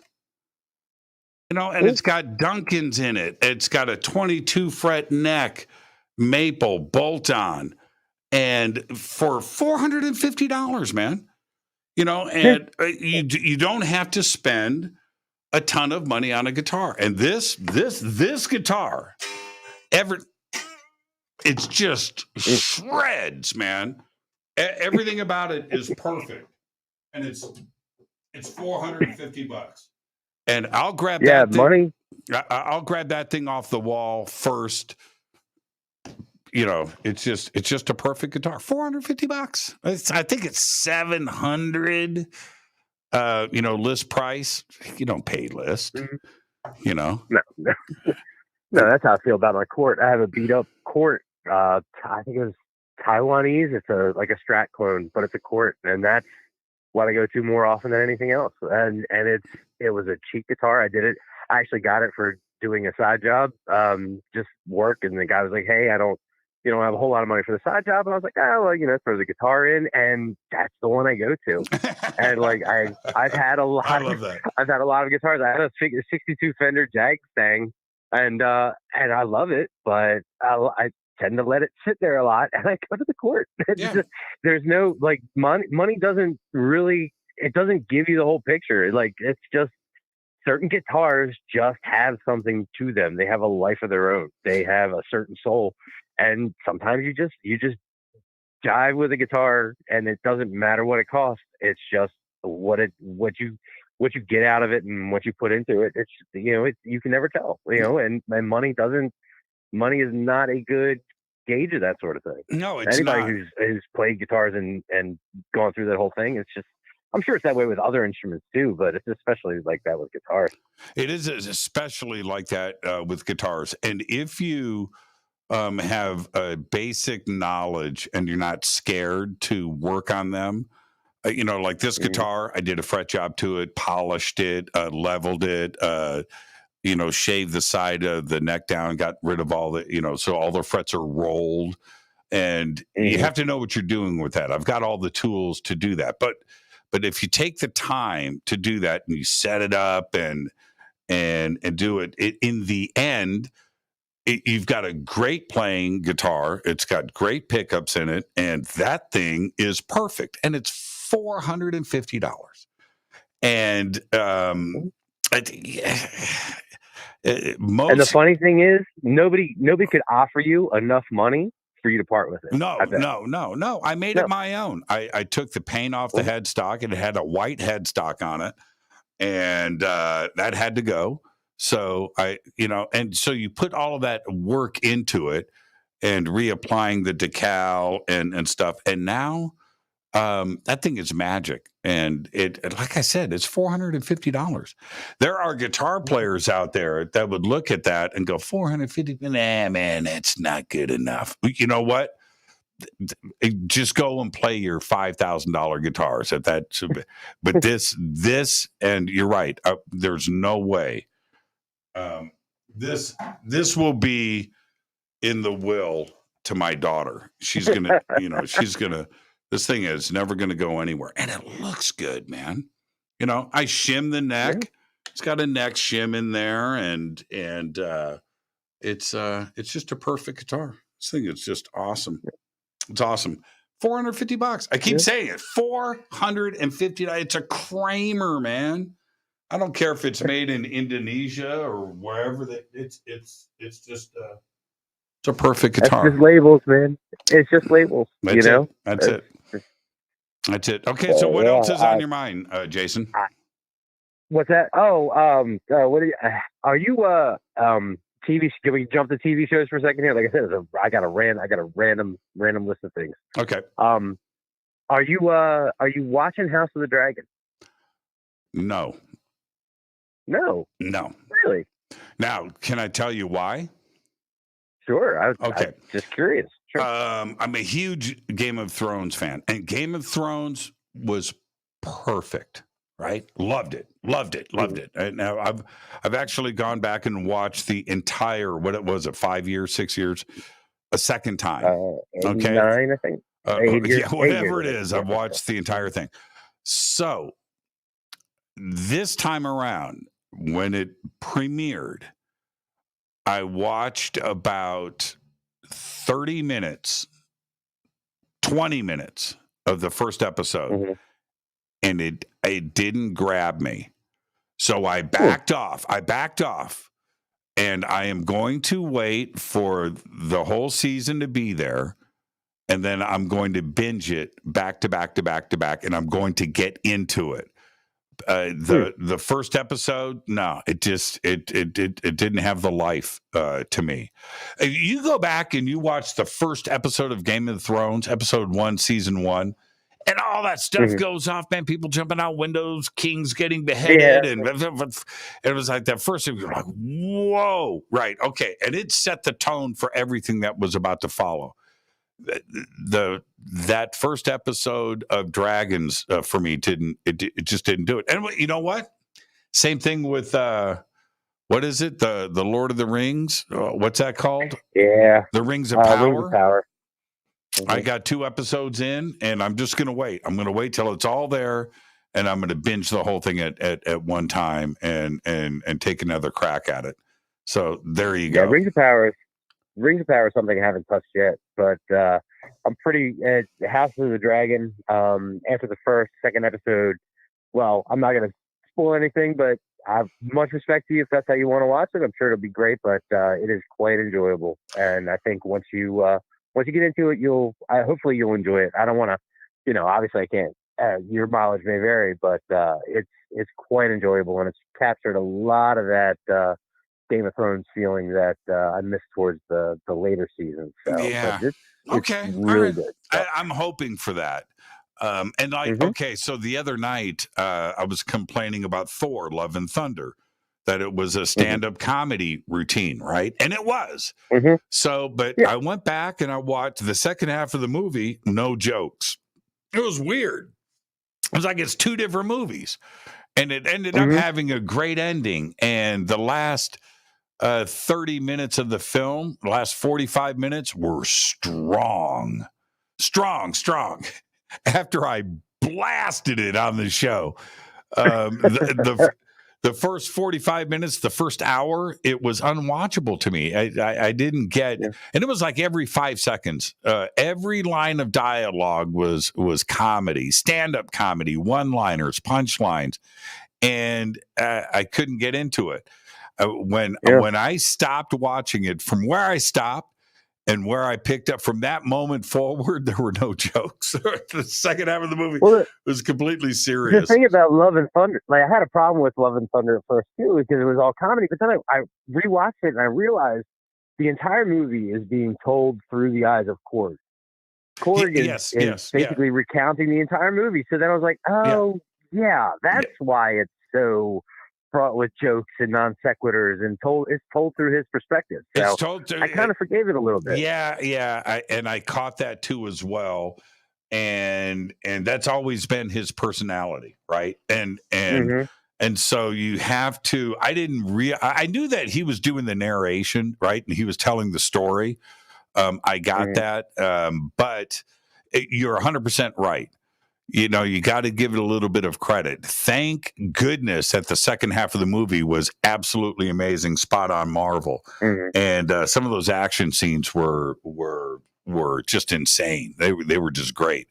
So I'm going to go back and I'll watch it again. I've watched Ragnarok, man, probably 5 times. All right, I've watched. Ragnarok was fantastic. Perfect movie. I liked all the Thors though. I know some people complain about them, but no, I thought all the Thors were great. People complained about the first one, and there's things about the first one. I think it's the best. I think it's the best one.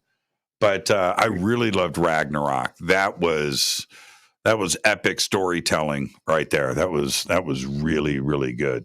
So it was all the Dutch angles in the first Thor that was off-putting. Yeah, they used the Dutch angle so much in that movie. It was very stylized. It was back when Marvel was trying to find their footing, but I enjoyed it. I enjoyed it. And Dark World is actually underrated. I enjoyed Dark World more than most people. Yeah, so did I. And Idris Elba in that was so good too as well. And but I've said this before. I'll say it again. Guardians of the Galaxy and Guardians of the Galaxy 2 might be Marvel's best. Might be Marvel's best. Yeah. I'm going there. Yeah, no, and it's the first one struck the right. It was the perfect balance of comedy and characters that you didn't know anything about, but you bought them. You bought into it, and that I really enjoyed the Guardians of the Galaxy series. And Groot, looking forward to the third one. But, it's going to be good. It's going to be good. Have you seen Parks and Recreation? I've never seen Parks and Recreation. Okay. And the funny thing is, I love that type of comedy. Okay. I've never watched it. Watch it all. I think it's 7 seasons. But what's amazing about Parks and Recreation is Chris Pratt. Okay, so Chris Pratt is the co-star. Okay, but it's Chris Pratt before he's Chris Pratt. Go and watch it, man. It's not the dude that you see today. It's not. It's real.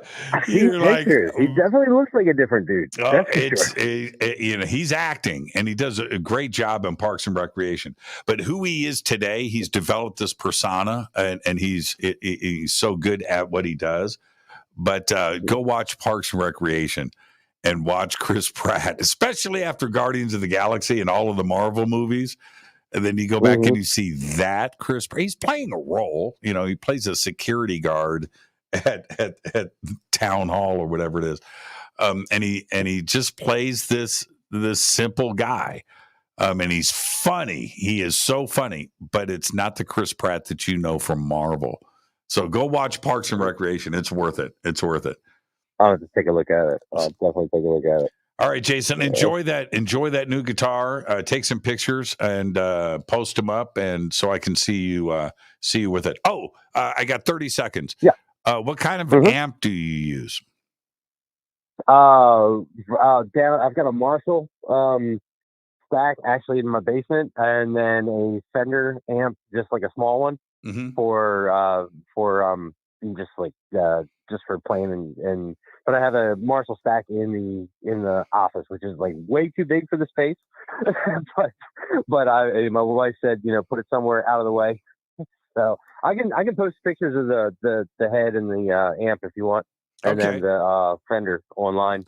The Fender amp. You got a Marshall. So it's nothing major. It's not like an orange or anything. It's a Marshall half stack.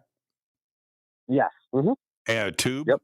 Yeah, it's huge. It's huge for the space. Yeah. Yeah. Right on. Yeah, I've got a DSL DSL 20. I love that head. Marshall. Man. I can the head is separate from the speaker. It's got it broken down now because I've got the head units under the desk and I've got the wires sort of run up. But I'll post a picture of it if you want online so you can see what it looks like. Yeah, right on. Appreciate it, Jason. Enjoy your weekend, my man. No Thank you so much. We'll do. Hey, shout out to everybody in the YouTube chat. I'll see you guys in a couple seconds. Go take back. it easy, Mr. Church. Go backly Teppy. Go backly Teppy. Jason Presson. Thank you, Jason. And I wanted to say really quick, have you seen Andor? Okay, the new Star Wars series. And it's out on Disney Plus. They did a 3-episode premiere. Oh my. Oofa. Really good. I'll talk about it when I come back. Stay with us. Hi,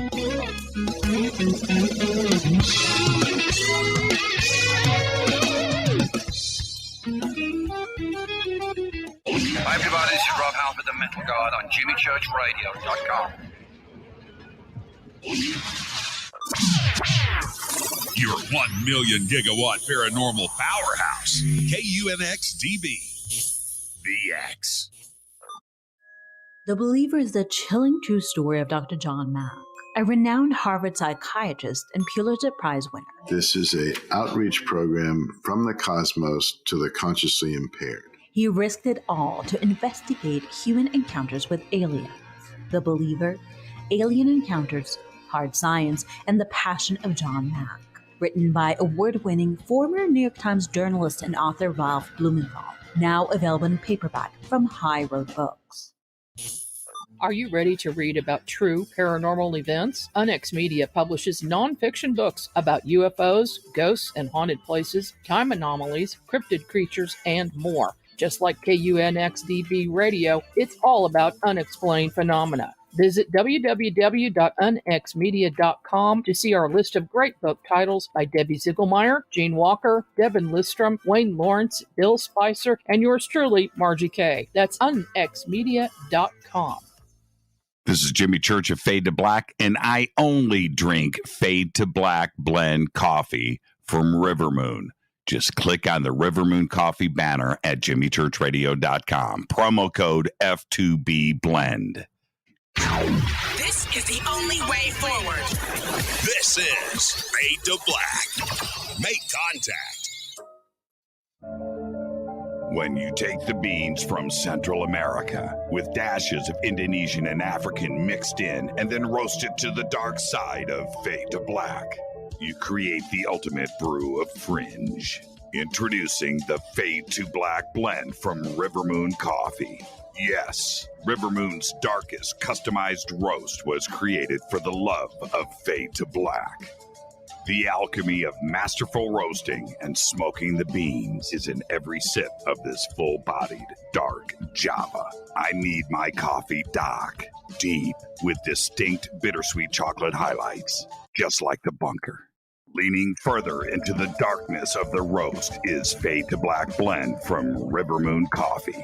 Just click on the banner at jimmychurchradio.com and use the promo code F2BBLEND for 15% off of your order today.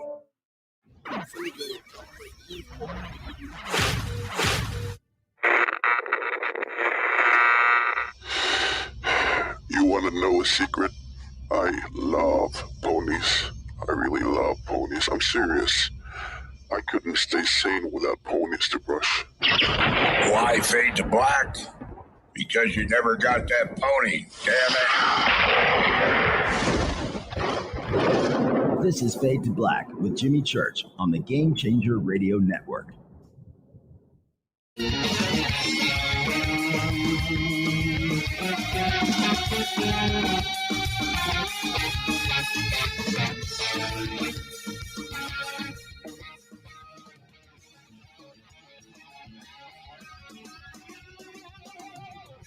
Welcome back, Fade to Black. I'm your host, Jimmy Church.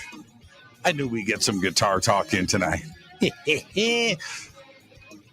Somebody just said, I don't float. Floating bridges. That is a big deal amongst guitar players. I float everything. I've always floated. And what that means is you have the bridge that sits up and you can pull it back and lean it forward. Some guitar players bring it all the way down to the body so you can't pull it up. No, I float everything. Everything is floaty. What I used to do on my vintage Strat bridges, now I've got a different way of doing it, but I would take out the 4 center screws, leave the 2 outside screws, and then I would take a quarter and put it underneath the bridge and raise it up off of the body and float it. Now I put washers underneath there and I raise them up and I do it. I did it that way in the beginning because I was broke and I was just trying to figure out a way to raise it up and float it. So I would stick a quarter underneath there, tape it, so it wouldn't fall out. But yeah, I float everything. Andor. Are you guys watching Andor? It's incredible. And the cinematography, the story's great. Just, man, I am so impressed. I'm so happy with this. Boba Fett, cool. Obi-Wan, cool. It was good. It was good. Oh man, Andor. And so this is what they've done. This is not a spoiler. I just want you guys to notice. So they've got a certain cinematography going on where they've got muted colors and washed out look to it. And that I enjoy. But then you take a really close look at the technology. So in Star Wars, you look at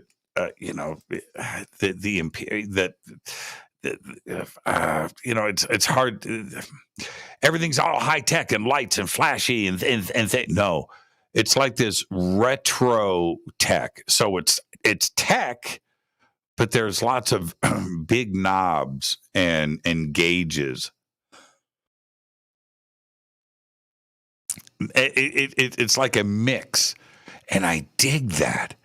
It's got this industrial vibe. You can tell it's far in the future, and it's alien and all of that. But it's like this mix. It's not steampunk. That would be the wrong way to put it. But it's a different thing. So when they're in these control rooms, and you just look around, it's like an old Russian nuclear power station. You know what I mean? With the big meters and and big switches that it's like that. It's really cool with this washed out look. I love it. I'm telling you, I just cannot say enough for Andor. And so there you go. All right. What am I doing? Oh, it's Thursday night. It's Fader night. Let's go to the phones. Hi, you're live on Faded Black. Who's calling? Hello, Jimmy. Yes. Hey, it's Bernard. Hi, Bernard. How are you? I'm doing well. I'm enjoying your show tonight. Well, thank you, Bernard. What's on your mind? Well, I posted my KISS badge on your website. I don't know if you saw that. I didn't see it, but you know what I did see? The KISS documentary on it was either on Netflix or maybe Peacock or Paramount on one of the, so it's a 2-part documentary on KISS. It's with Gene Simmons, Paul Stanley, Ace, and Peter Criss declined to be in this documentary. But the vintage footage, and it goes from the beginning at Electric Lady Studios in New York, where the both of them worked before they got KISS together. I forget the name of their original band before KISS. And so it goes from that all the way through to today. And I got to say, excellent documentary if you haven't seen it. Excellent 2-parter.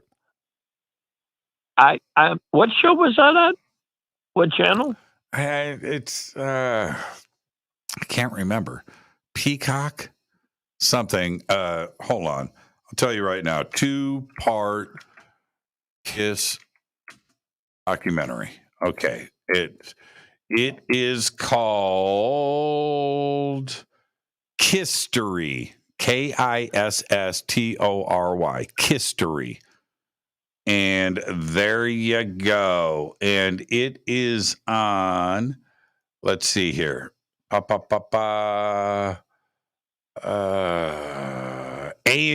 It's on A&E. A&E. And that was recently produced, you mean? It just came out. Just released. Wow. If there's historic footage, I'm probably in there somewhere. Okay. So it says, it came out a year ago, but it just came up on my streaming service as a new release. Yeah. But I'm seeing here it came out last year, 2021. It's excellent though. It's really good. It's really good. I didn't know that Paul Stanley only had one ear. And he said he kept it hidden from everybody and nobody knew about it. Not the band, not his fans. And he went and had surgery to have it fixed. I don't know, 10 years ago. But he only had, he was missing an ear. Yes, it was congenital. Yeah. He grew up with only one ear. Yeah, and all of So think about that. Pitch and listening on stage and recording and all of that as a singer, and you only have one ear. That's tough, man. And nobody knew. And he said that's why he grew his hair long, was to cover it up. But he said when he was a kid, that's all he did was he got beat up, bullied because he only had one ear. I didn't know that. He wasn't deaf in one ear. He only had one ear. And so he went to this plastic surgeon and they made him a second ear. They didn't show it though. I was wondering what it looked like. I was like, man, are you going to show the ear? Are you going to show the work that was done? But it's a great documentary. I never knew that nobody knew that about Paul Stanley. He kept it a secret. I did. Well, there you go. See, you were an insider. Well, I just wanted to tell you, Jimmy, I'm so used to groupies, and you know what? I think I'm becoming one of your groupies. Oh, right on. Appreciate that, Bernard. I do. Your show. your show is we don't have true mono dual phones, so I'm having a. Are you using compression on your microphone? I use a lot of compression. Yeah. Mm-hmm. Yeah, I've got. So I run three compressors. 3. I have to. I stack them up. They're all analog. My voice is too loud, and it is one of those things that I have to deal with. So my mic pre's are actually pretty low. I'll blow this microphone out. I'll distort it. And so I'm just too loud. If you ever meet me in person and you come up and you go, "Hey, Jimmy," and I go, "Hey, man, how's it going?" You're going to go, "Whoa, whoa, whoa, whoa, whoa, tone it down there, church." And it just, I'm loud. I've always been loud. And so I need all the compression I can get. I can back off the mic. I'm 2 feet from the mic right now. That's how loud I am, So yes. It's just, and so when I get up close here, I need to have the same volume. See how the volume is the same as I move away and I come up close. I need to control that. Otherwise, this would be really loud and this would be really quiet. I need to balance all that out. So I do that with multiple compressors. Is that an omnidirectional mic? No, this is this particular mic is an EVRE20. Okay. So this is very directional. It's dynamic. It's a dynamic mic. Not that much different than a Shure SM58, in its design. All of the mics that I have here, they're all dynamic. I've got 1, 2, 3, 4, 5. I've got 5 here. I used to rotate them and try different things, but I've kind of settled in on this mic here, which is the same mic I used over at Coast to Coast. Yeah, I understand. That last guitar you had looked like the old Firebird.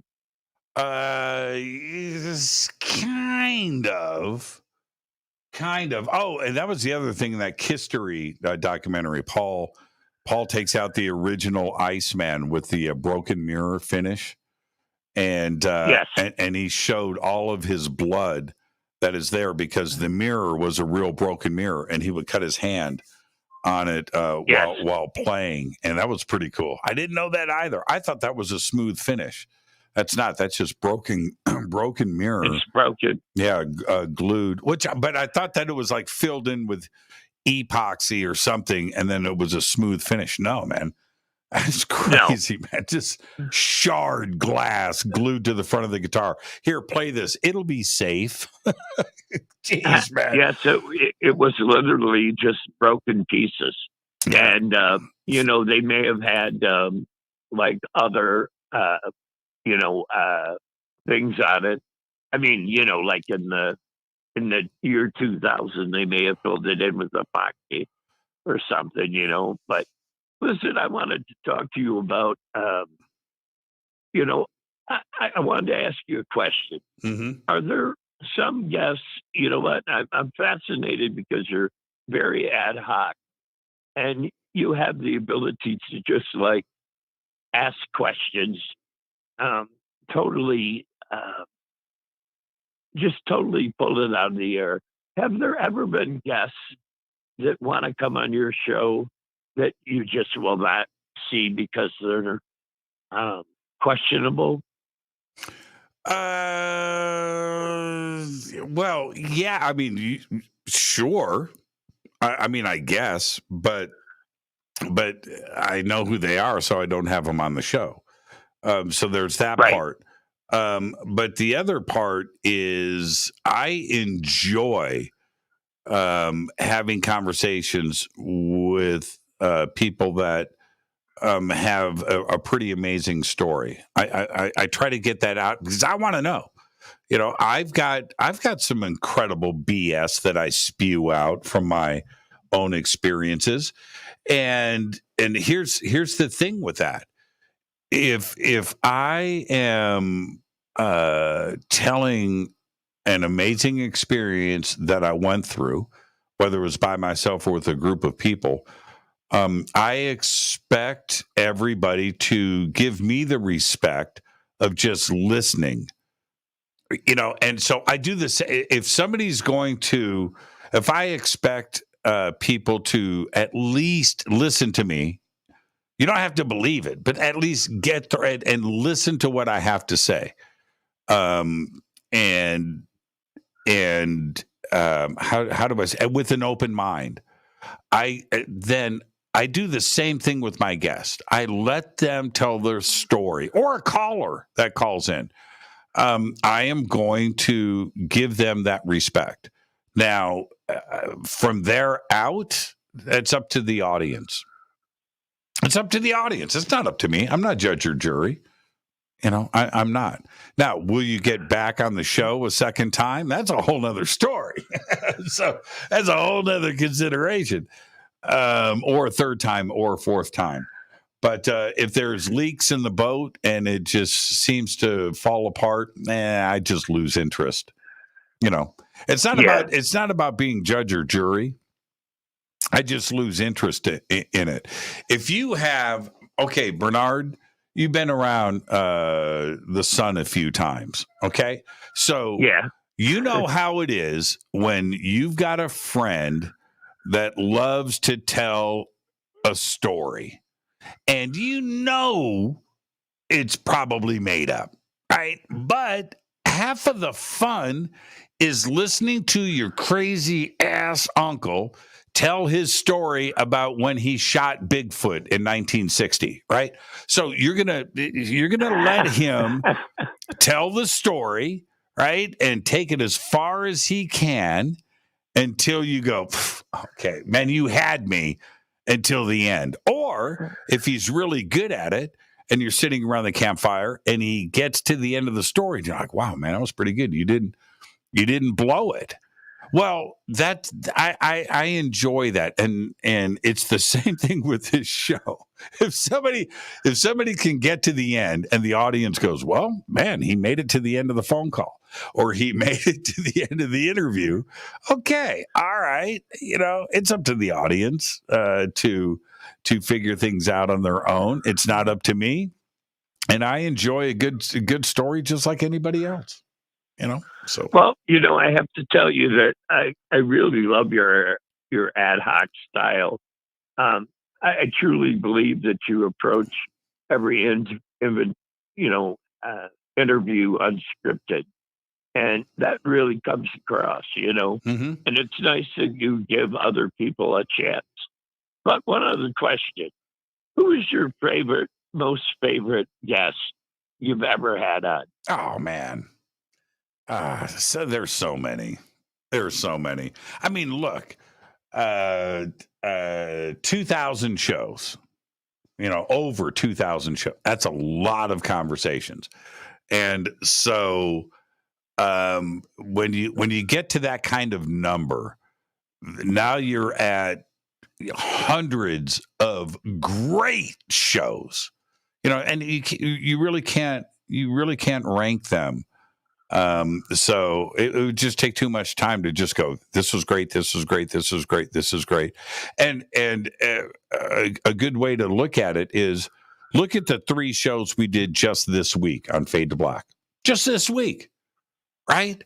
And it's like that for me every single night, and I'm able to, Bernard, to pick and choose who I have on the show.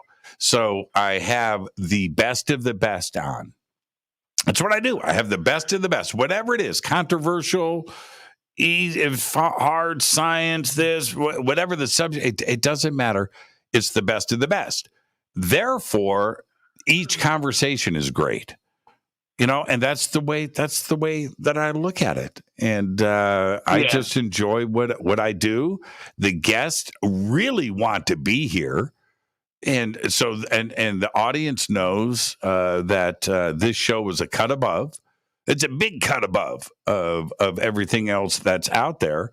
But it's only because we've been doing it for so many years, and and I enjoy what I do. I study, I research, I know my guest, and I can't wait for the conversation. And that's what it boils down to. Listen, I got to get to some more phone calls. Bernard, go check out History. Take care. I'm thinking about going on your cruise. Oh, yeah, I'll see you on the cruise. But go check out History, okay? 2-parter. Thank you, buddy. I'll talk to you. Take care. That is Bernard. Bernard, thank you for that. And Bernard, I think he was the LD, lighting director for KISS. Yeah, on all those tours. And so there you go. I never asked Bernard. The inside cover of KISS Alive and KISS Alive 2, right? If you look at those pictures. Was that Bernard doing that? Remember the explosions? Man, History. It's really, really, really, really good. So much so that I, for a couple of days after watching it, I just thought about the things that were said, mind-blowing things that went down, and I didn't know about. So much of this stuff was kept away from the fans, and Peter Criss leaving, and how Peter Criss came back. They did the reunion tour with Ace. Peter Criss leaves, Ace stays. And then I didn't know.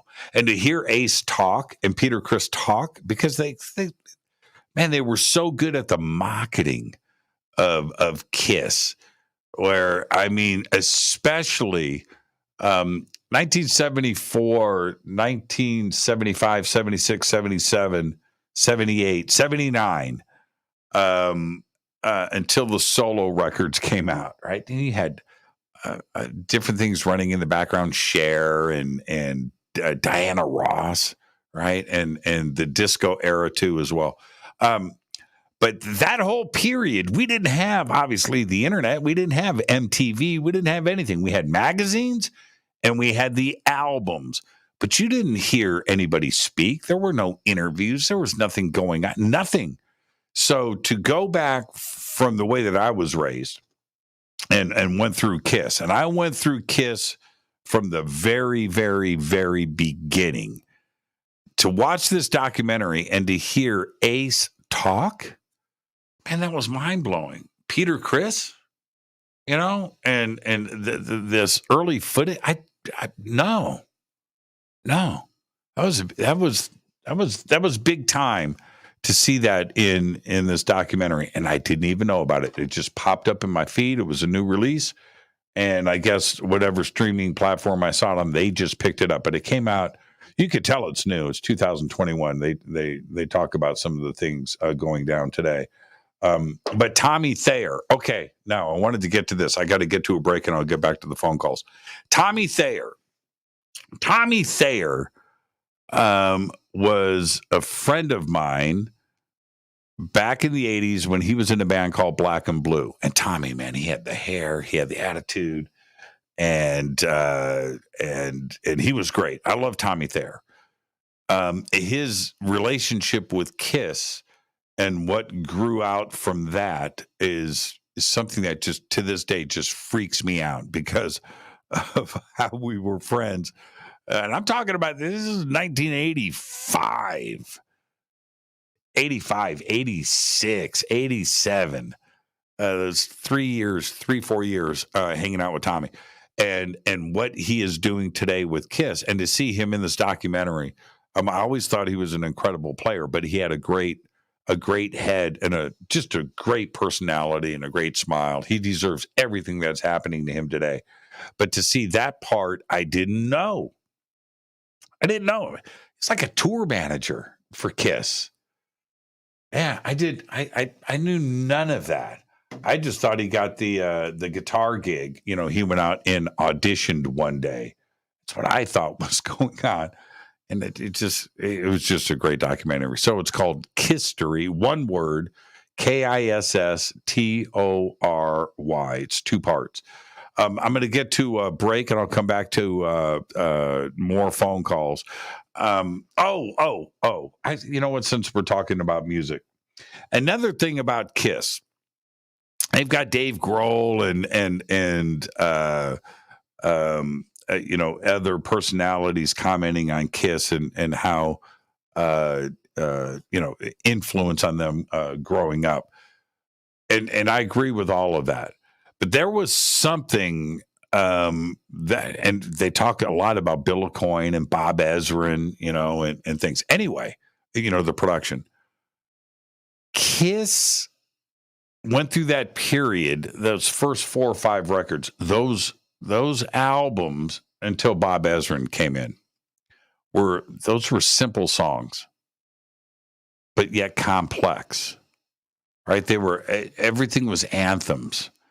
And to think about Strutter, the Cold Gin, and how long ago those were written and how they stand up today, and Ace's guitar solo work and how that was brought into the band. Again, I had a different view of it growing up, and then seeing it now and how they put it together was very, very interesting.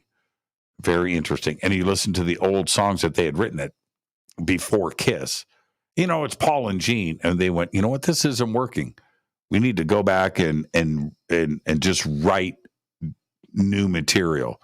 And that's what popped up on those first 3 records. So there you go. Kisstory. It was amazing. It was amazing to me. I'm going to take a quick break. This is Fade to Black. I'll come back with more of your phone calls. 1 segment left. It's Thursday night. It is Fadernight.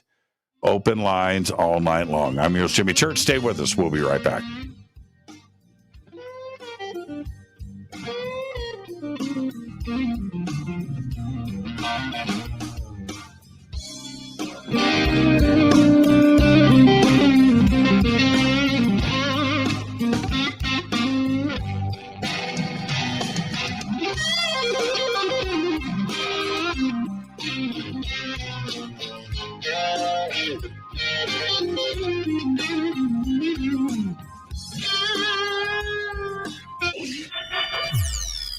You're listening to Jimmy Church and Fade to Black on the X. Hey, what up, y'all? It's your girl Vivica Fox here, and you are listening to my boy, Jimmy Church, on JimmyChurchRadio.com. Despite popular opinion, reading a book will not make you smarter.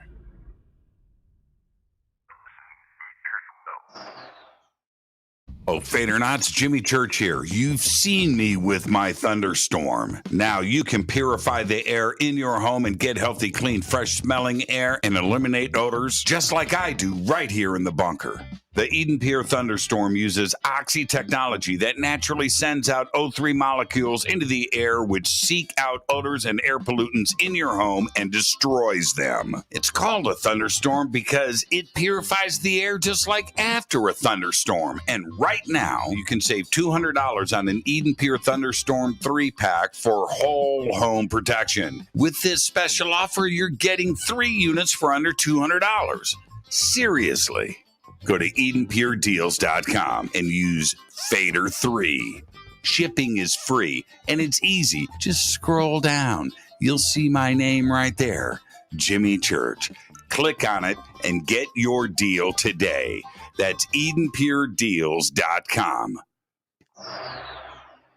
This is Billy Carson, founder and CEO of ForbiddenKnowledge.tv. ForbiddenKnowledge.tv is the fastest growing and one of the most watched networks in the world. And I would like to personally invite you to check out our expanding library of TV, film, lectures, and special presentations. ForbiddenKnowledge.tv has over 6,000 videos covering lost history, health, UFOs, spirituality, and our future. We are committed to our community, and with my personal invitation, you can, right now, get your own free 30-day membership at ForbiddenKnowledge.tv. Your own library of information starts today at ForbiddenKnowledge.tv.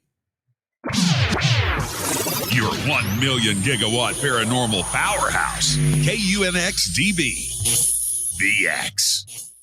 Are you ready to read about true paranormal events? UNX Media publishes nonfiction books about UFOs, ghosts and haunted places, time anomalies, cryptid creatures, and more. Just like KUNXDB Radio, it's all about unexplained phenomena. Visit www.unxmedia.com to see our list of great book titles by Debbie Ziegelmeyer, Gene Walker, Devin Listrom, Wayne Lawrence, Bill Spicer, and yours truly, Margie Kay. That's unxmedia.com. Introducing the Game Changer blend from River Moon Coffee that delivers a customized blend made specifically for the Fadernauts. If the game is rigged, change the game. It's a bolder cup with some bite. Game Changer is the coffee of choice for those that prefer an organic dark roast that is slightly lighter and milder, but it's still dark. With wild notes of pecans and chocolate with a rich, balanced, full-bodied cup that is roasted to perfection for a great coffee to start your day, as an after-dinner coffee or anywhere in between. Artisan, small batch roasted to perfection. USDA certified organic, all River Moon coffee is freshly roasted and packaged in the USA. Just go to rivermooncoffee.com or click on the banners over on our site and use the promo code F2BBLEND for 15% off of your order today. rivermooncoffee.com. Are you intrigued by Paranormal Talk Radio? You'll love the new Paranormal Radio app from TalkStream Live. You'll find a great selection of talk shows covering UFOs, ghosts, strange phenomena, and much more. Download the Paranormal Radio app now and start listening to the very best in paranormal talk entertainment, including the network you're listening to right now, the Paranormal Radio app. Free in Google Play and the iOS App Store. Erica, Brittany, Gabby, and you're listening to JamieChurchRadio.com. It's not a lifestyle we chose. We were born this way. This is KJCR at JimmyChurchRadio.com.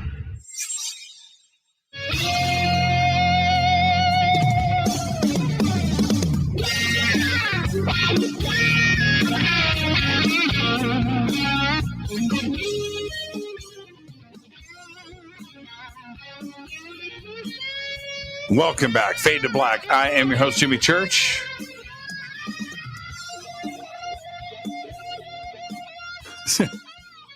Talking some rock and roll. It's Thursday night. It's Fader night. It's open lines all night long. Black and Blue. Jamie St. James, Tommy Thayer, Jeff Whoop Warner. Jeff Whoop, the guitar player in Black and Blue. I saw them, it was down in Anaheim. Trying to think, the stage rotated, the Celebrity Theater, I think it was called, with Y&T. They opened for Y&T. And anyway, so Black and Blue, Y&T, yeah, they're a great band, right? Okay, cool. I was there to see Black and Blue. And Jeff Whoop, that was his name, Whoop. That guy wore like hot pants and tennis shoes. That's it. No shoes. Just wore these really short shorts. And he ran around that stage like a crazy man. And he would take his picks and flip them up way in the air, 10 feet, and catch them in his mouth and spit them out into the audience all night long, man. I couldn't take my eyes off of him. And there's Tommy. He's on stage. There's Jamie St. I didn't see any of that. Their drummer was really, I just watched Jeff Whoop. That's what we call him, Jeff Whoop. His last name was, I can't think of his last name. Jeff Whoop. Maybe his last name was Whoop. He was so cool. I love Black and Blue. They were a good band. They, that one hit that they had on that first record, did they only do one, maybe two records? Came out in like 84, 85. I don't know. But that song 18, that was good. And they were a good band. They were solid. All right. Jeff Whoop. Where do I even remember this stuff? My friend back then, Mick, the singer of my band, he was really good friends with Whoop. And I think that's how I met. I think Mick introduced me to Tommy Thayer, actually. Wupinski. Yeah, maybe. I don't know. I don't know. We're going back a long ways, man. This is almost 40 years. So I can't. I mean, I saw them probably in 80. 85. I'm guessing here. 85. Celebrity Theater. Yeah. I always remember the Celebrity Theater because they had a stage that rotated. It was pretty cool. So you had to wait. Yeah. It was this huge round stage, and the whole place was round, right? So there wasn't a bad seat in the house. You just had to wait for the stage to come back around.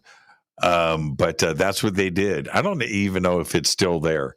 The Celebrity Theater. I think, Celebrity Theater in Anaheim. Jill just said, I was 5 in 85. Thank you for that, Jill. Thank you so much. Let me pop this up here. Thank you. I was 22. Oh, man, those are good days. Those are good days. All right, let's go back to phones. Hi, you're live on Fade to Black. Who's calling?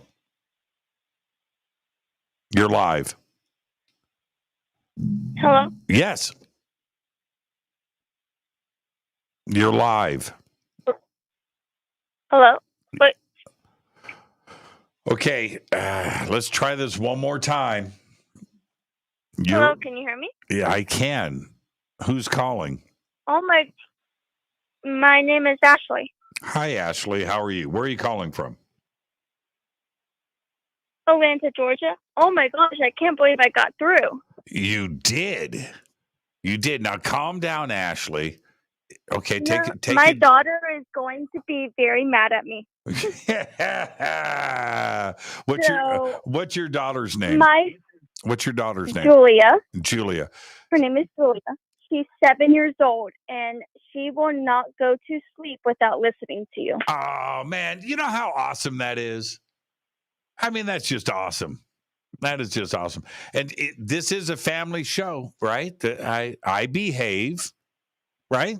Pretty much. It is. My husband introduced me to listening to you, and my daughter, she just fell in love with you. That's awesome. Well, tell Julia I said hi. No, here, you play this back for her later. So, okay. I will. Oh, no, hold on. Hold on, sure. Ashley, hold on. Yeah. Take a deep breath. Let me do my thing. Play this back for her later. Hi, Julia. Go backly tappy. There you go. Okay, Ashley, what's on your mind tonight? I don't even know what to say. I didn't even know I was going to get through. She's going to lose her mind. Julia's going to lose her mind. It's going to be awesome. She really is. Yeah, that's going to be awesome. I totally dig it. Okay, so what's going on? You're in Georgia? First day of fall. What's that? No, we just enjoying, finally it's fall season. Julia's in gymnastics, so she was in gymnastics all night tonight. So that's why she didn't make it up. Fair enough. But she'll get the replay tomorrow, and she'll go, dang it, man, gymnastics or Jimmy Church. Julia, stay in gymnastics. But we can do this anytime. Yeah. So why do you listen to Fade to Black, Ashley?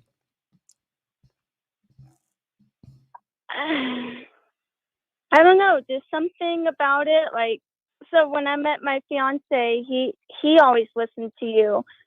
And I always had a hard time going to bed. Like, I can never really sleep well. And he's like, oh, just listen to him. Like, and something about listening to the way you talk about things and your voice, it just relaxes me and I fall asleep. You fall asleep.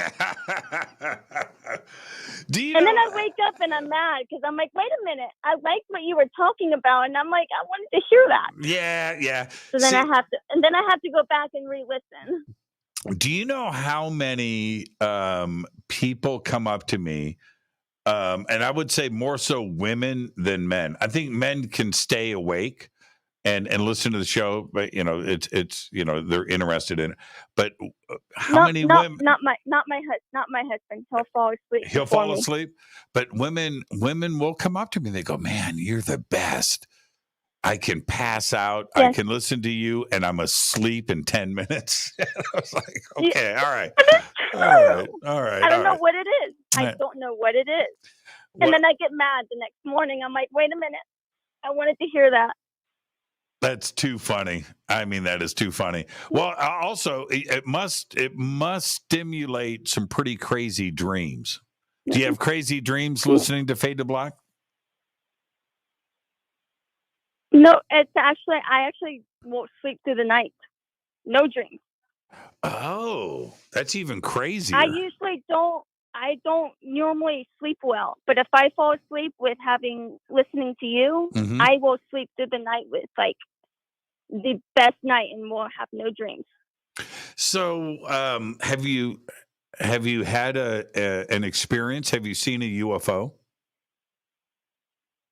Not a UFO, but I've seen a ghost. What happened? My parents' house. Mm-hmm. We have a ghost that lives in the house with us. Mm-hmm. So, and I believe he was in the Confederate Army, just because of the way I saw him dressed. Really? Oh, this is good, Ashley. Okay, so what happened? Not much. He seems to be friendly. He hasn't messed with us. But when I saw him, like it was a full body, like I could see like head to toe, and he was standing on my parents' front porch. And at first, I was getting in the car, and I thought it was my dad. And I turned back around, and he was gone. And I looked, and I was like, nobody's home. No other cars were in the driveway. And I was like, I know I saw him there. So what were your parents and other family members seeing the same ghost? Because you said, Ashley, I just want to understand, you said a ghost haunts my parents' house, right? So is everybody having the experiences with this ghost? My mom and I have always heard him. I've seen him, and my dad has seen him. And what do they say? Oh, we know he's here. I mean, like we think he was in the Confederate Army, but he may have lived in this house and died in it. Ooh. We don't think he died in the war. We think he died in the house. Oh, this house was built. This is an old house, and my parents remodeled. It was moved from one location to where it is now, and then my parents remodeled it. It's haunted. But that doesn't stop a spirit from being attached to it. That place is haunted. It's haunted. Where did it come from? Do you know what town or what part of Atlanta it got moved from? Somewhere like Marietta or Roswell, or somewhere like south, like downtown Atlanta somewhere. Oh, I don't remember where. That is so awesome. That is so awesome. Yeah. Yeah. And but so you're saying Confederate, so it's a Confederate uniform. It's not a Yankee. No, it's definitely, I saw Confederate. And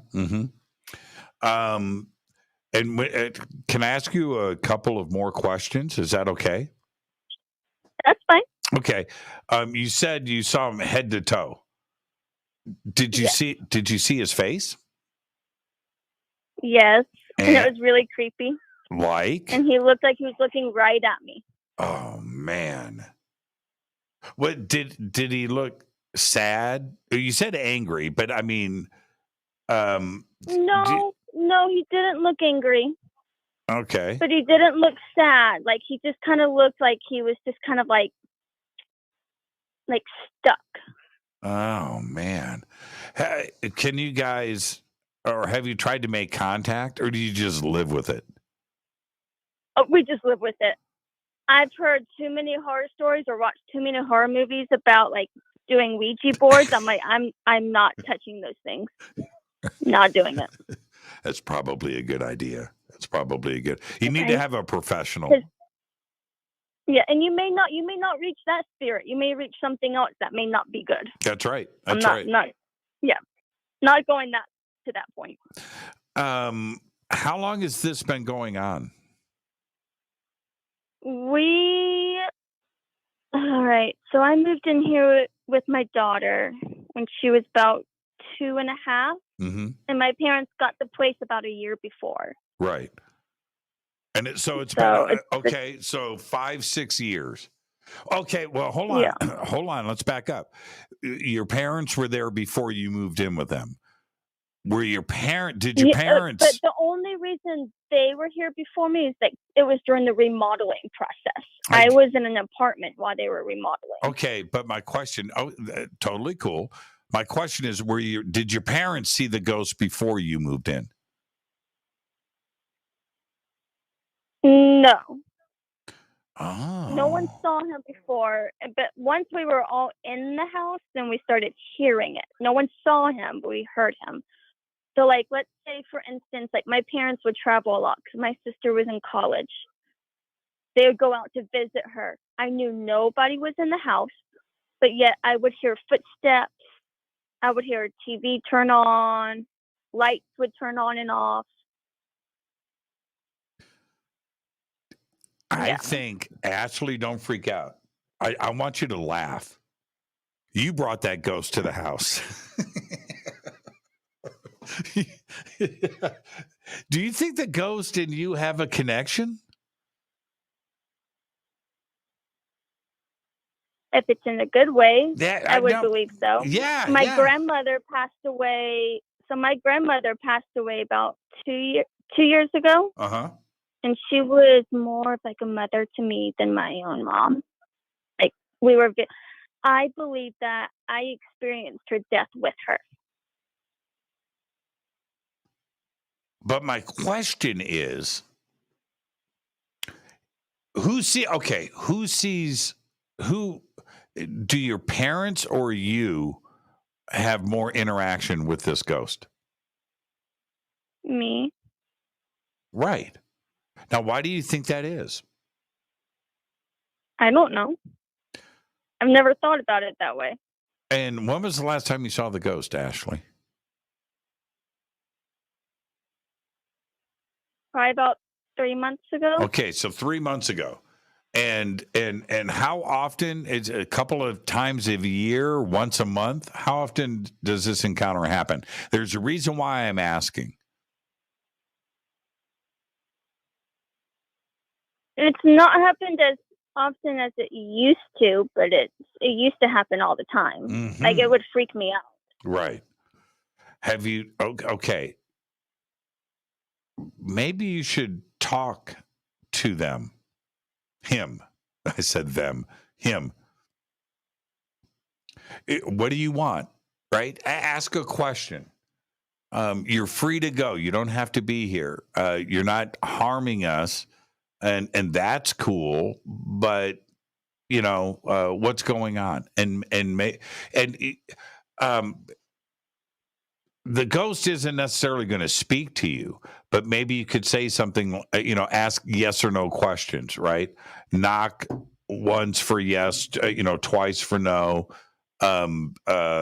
Are you looking for something? Are you lost? Do you need to, and ask some yes or no questions and see if you get a response. Okay. Yeah. I mean, that's what I would do. If nobody's, I've heard this from so many different paranormal researchers. If nothing bad is going on, right? If there's, nothing physical, nothing crazy is going on, then you're in a pretty safe zone. But you should probably, for your own knowledge too, as well, find out what's going on. Why is he there? And here's the other thing: the house came from another location. Maybe he's lost now and he's stuck inside the house instead of being at the location where the house came from. Right? I'm sure you thought about that. And now he can't move on. Right. I have thought about that. Yep. And maybe he won't. Maybe you guys. And I've said it out loud before. I'm like, he's a nice ghost. I don't know what's going on, but like, he's not harming me. He's fine to be here or move on. I don't know. And like, is he in one specific room or is it all over the place? No. So like, I've seen him standing on the front porch. my dad has seen him. He's always been the skeptical one, but he saw him like passing from like one window to the next. And then my husband and I, he was over here, and we saw him together across the property in the top window of the barn, which has no stairs to the top window. It's just a top window. And it was just a space. Now, how does that happen? Right? That's a ghost. Right? Right? That's how that happened. He was in uniform, right? And the uniform's gray, right? Confederates were gray. Yeah. The North, the He's Yankees got, like, were the blue. hat, kind of right? hat on. Yeah. Yeah. Can you, Ashley, thank you for answering my questions. Can you see through him, or is he like a solid? When I see him, it looks solid. Oh, that's crazy. So that's why I thought it was my dad at one point. Whoa, that is crazy. Same thing for your parents? He appears solid? No, my mom's never seen him, and the only time my dad saw him, he was like passing through windows, so he didn't really get like a. I'm the only one who's like really ever seen him. If he went away, would you miss him? Kind of. I kind of feel like he kind of protects the house. Yeah. I'm hip to that. Just live with it. I would ask question. That's a really good opportunity. See, my house is haunted, but I haven't had the opportunity to go, dude, what's up? What are you doing here? I haven't had that opportunity, but I hear the footsteps. Oh, I believe it's out there. Like, I don't know if it's because they can't move on or if there's unfinished business. I don't know, but I believe in that stuff.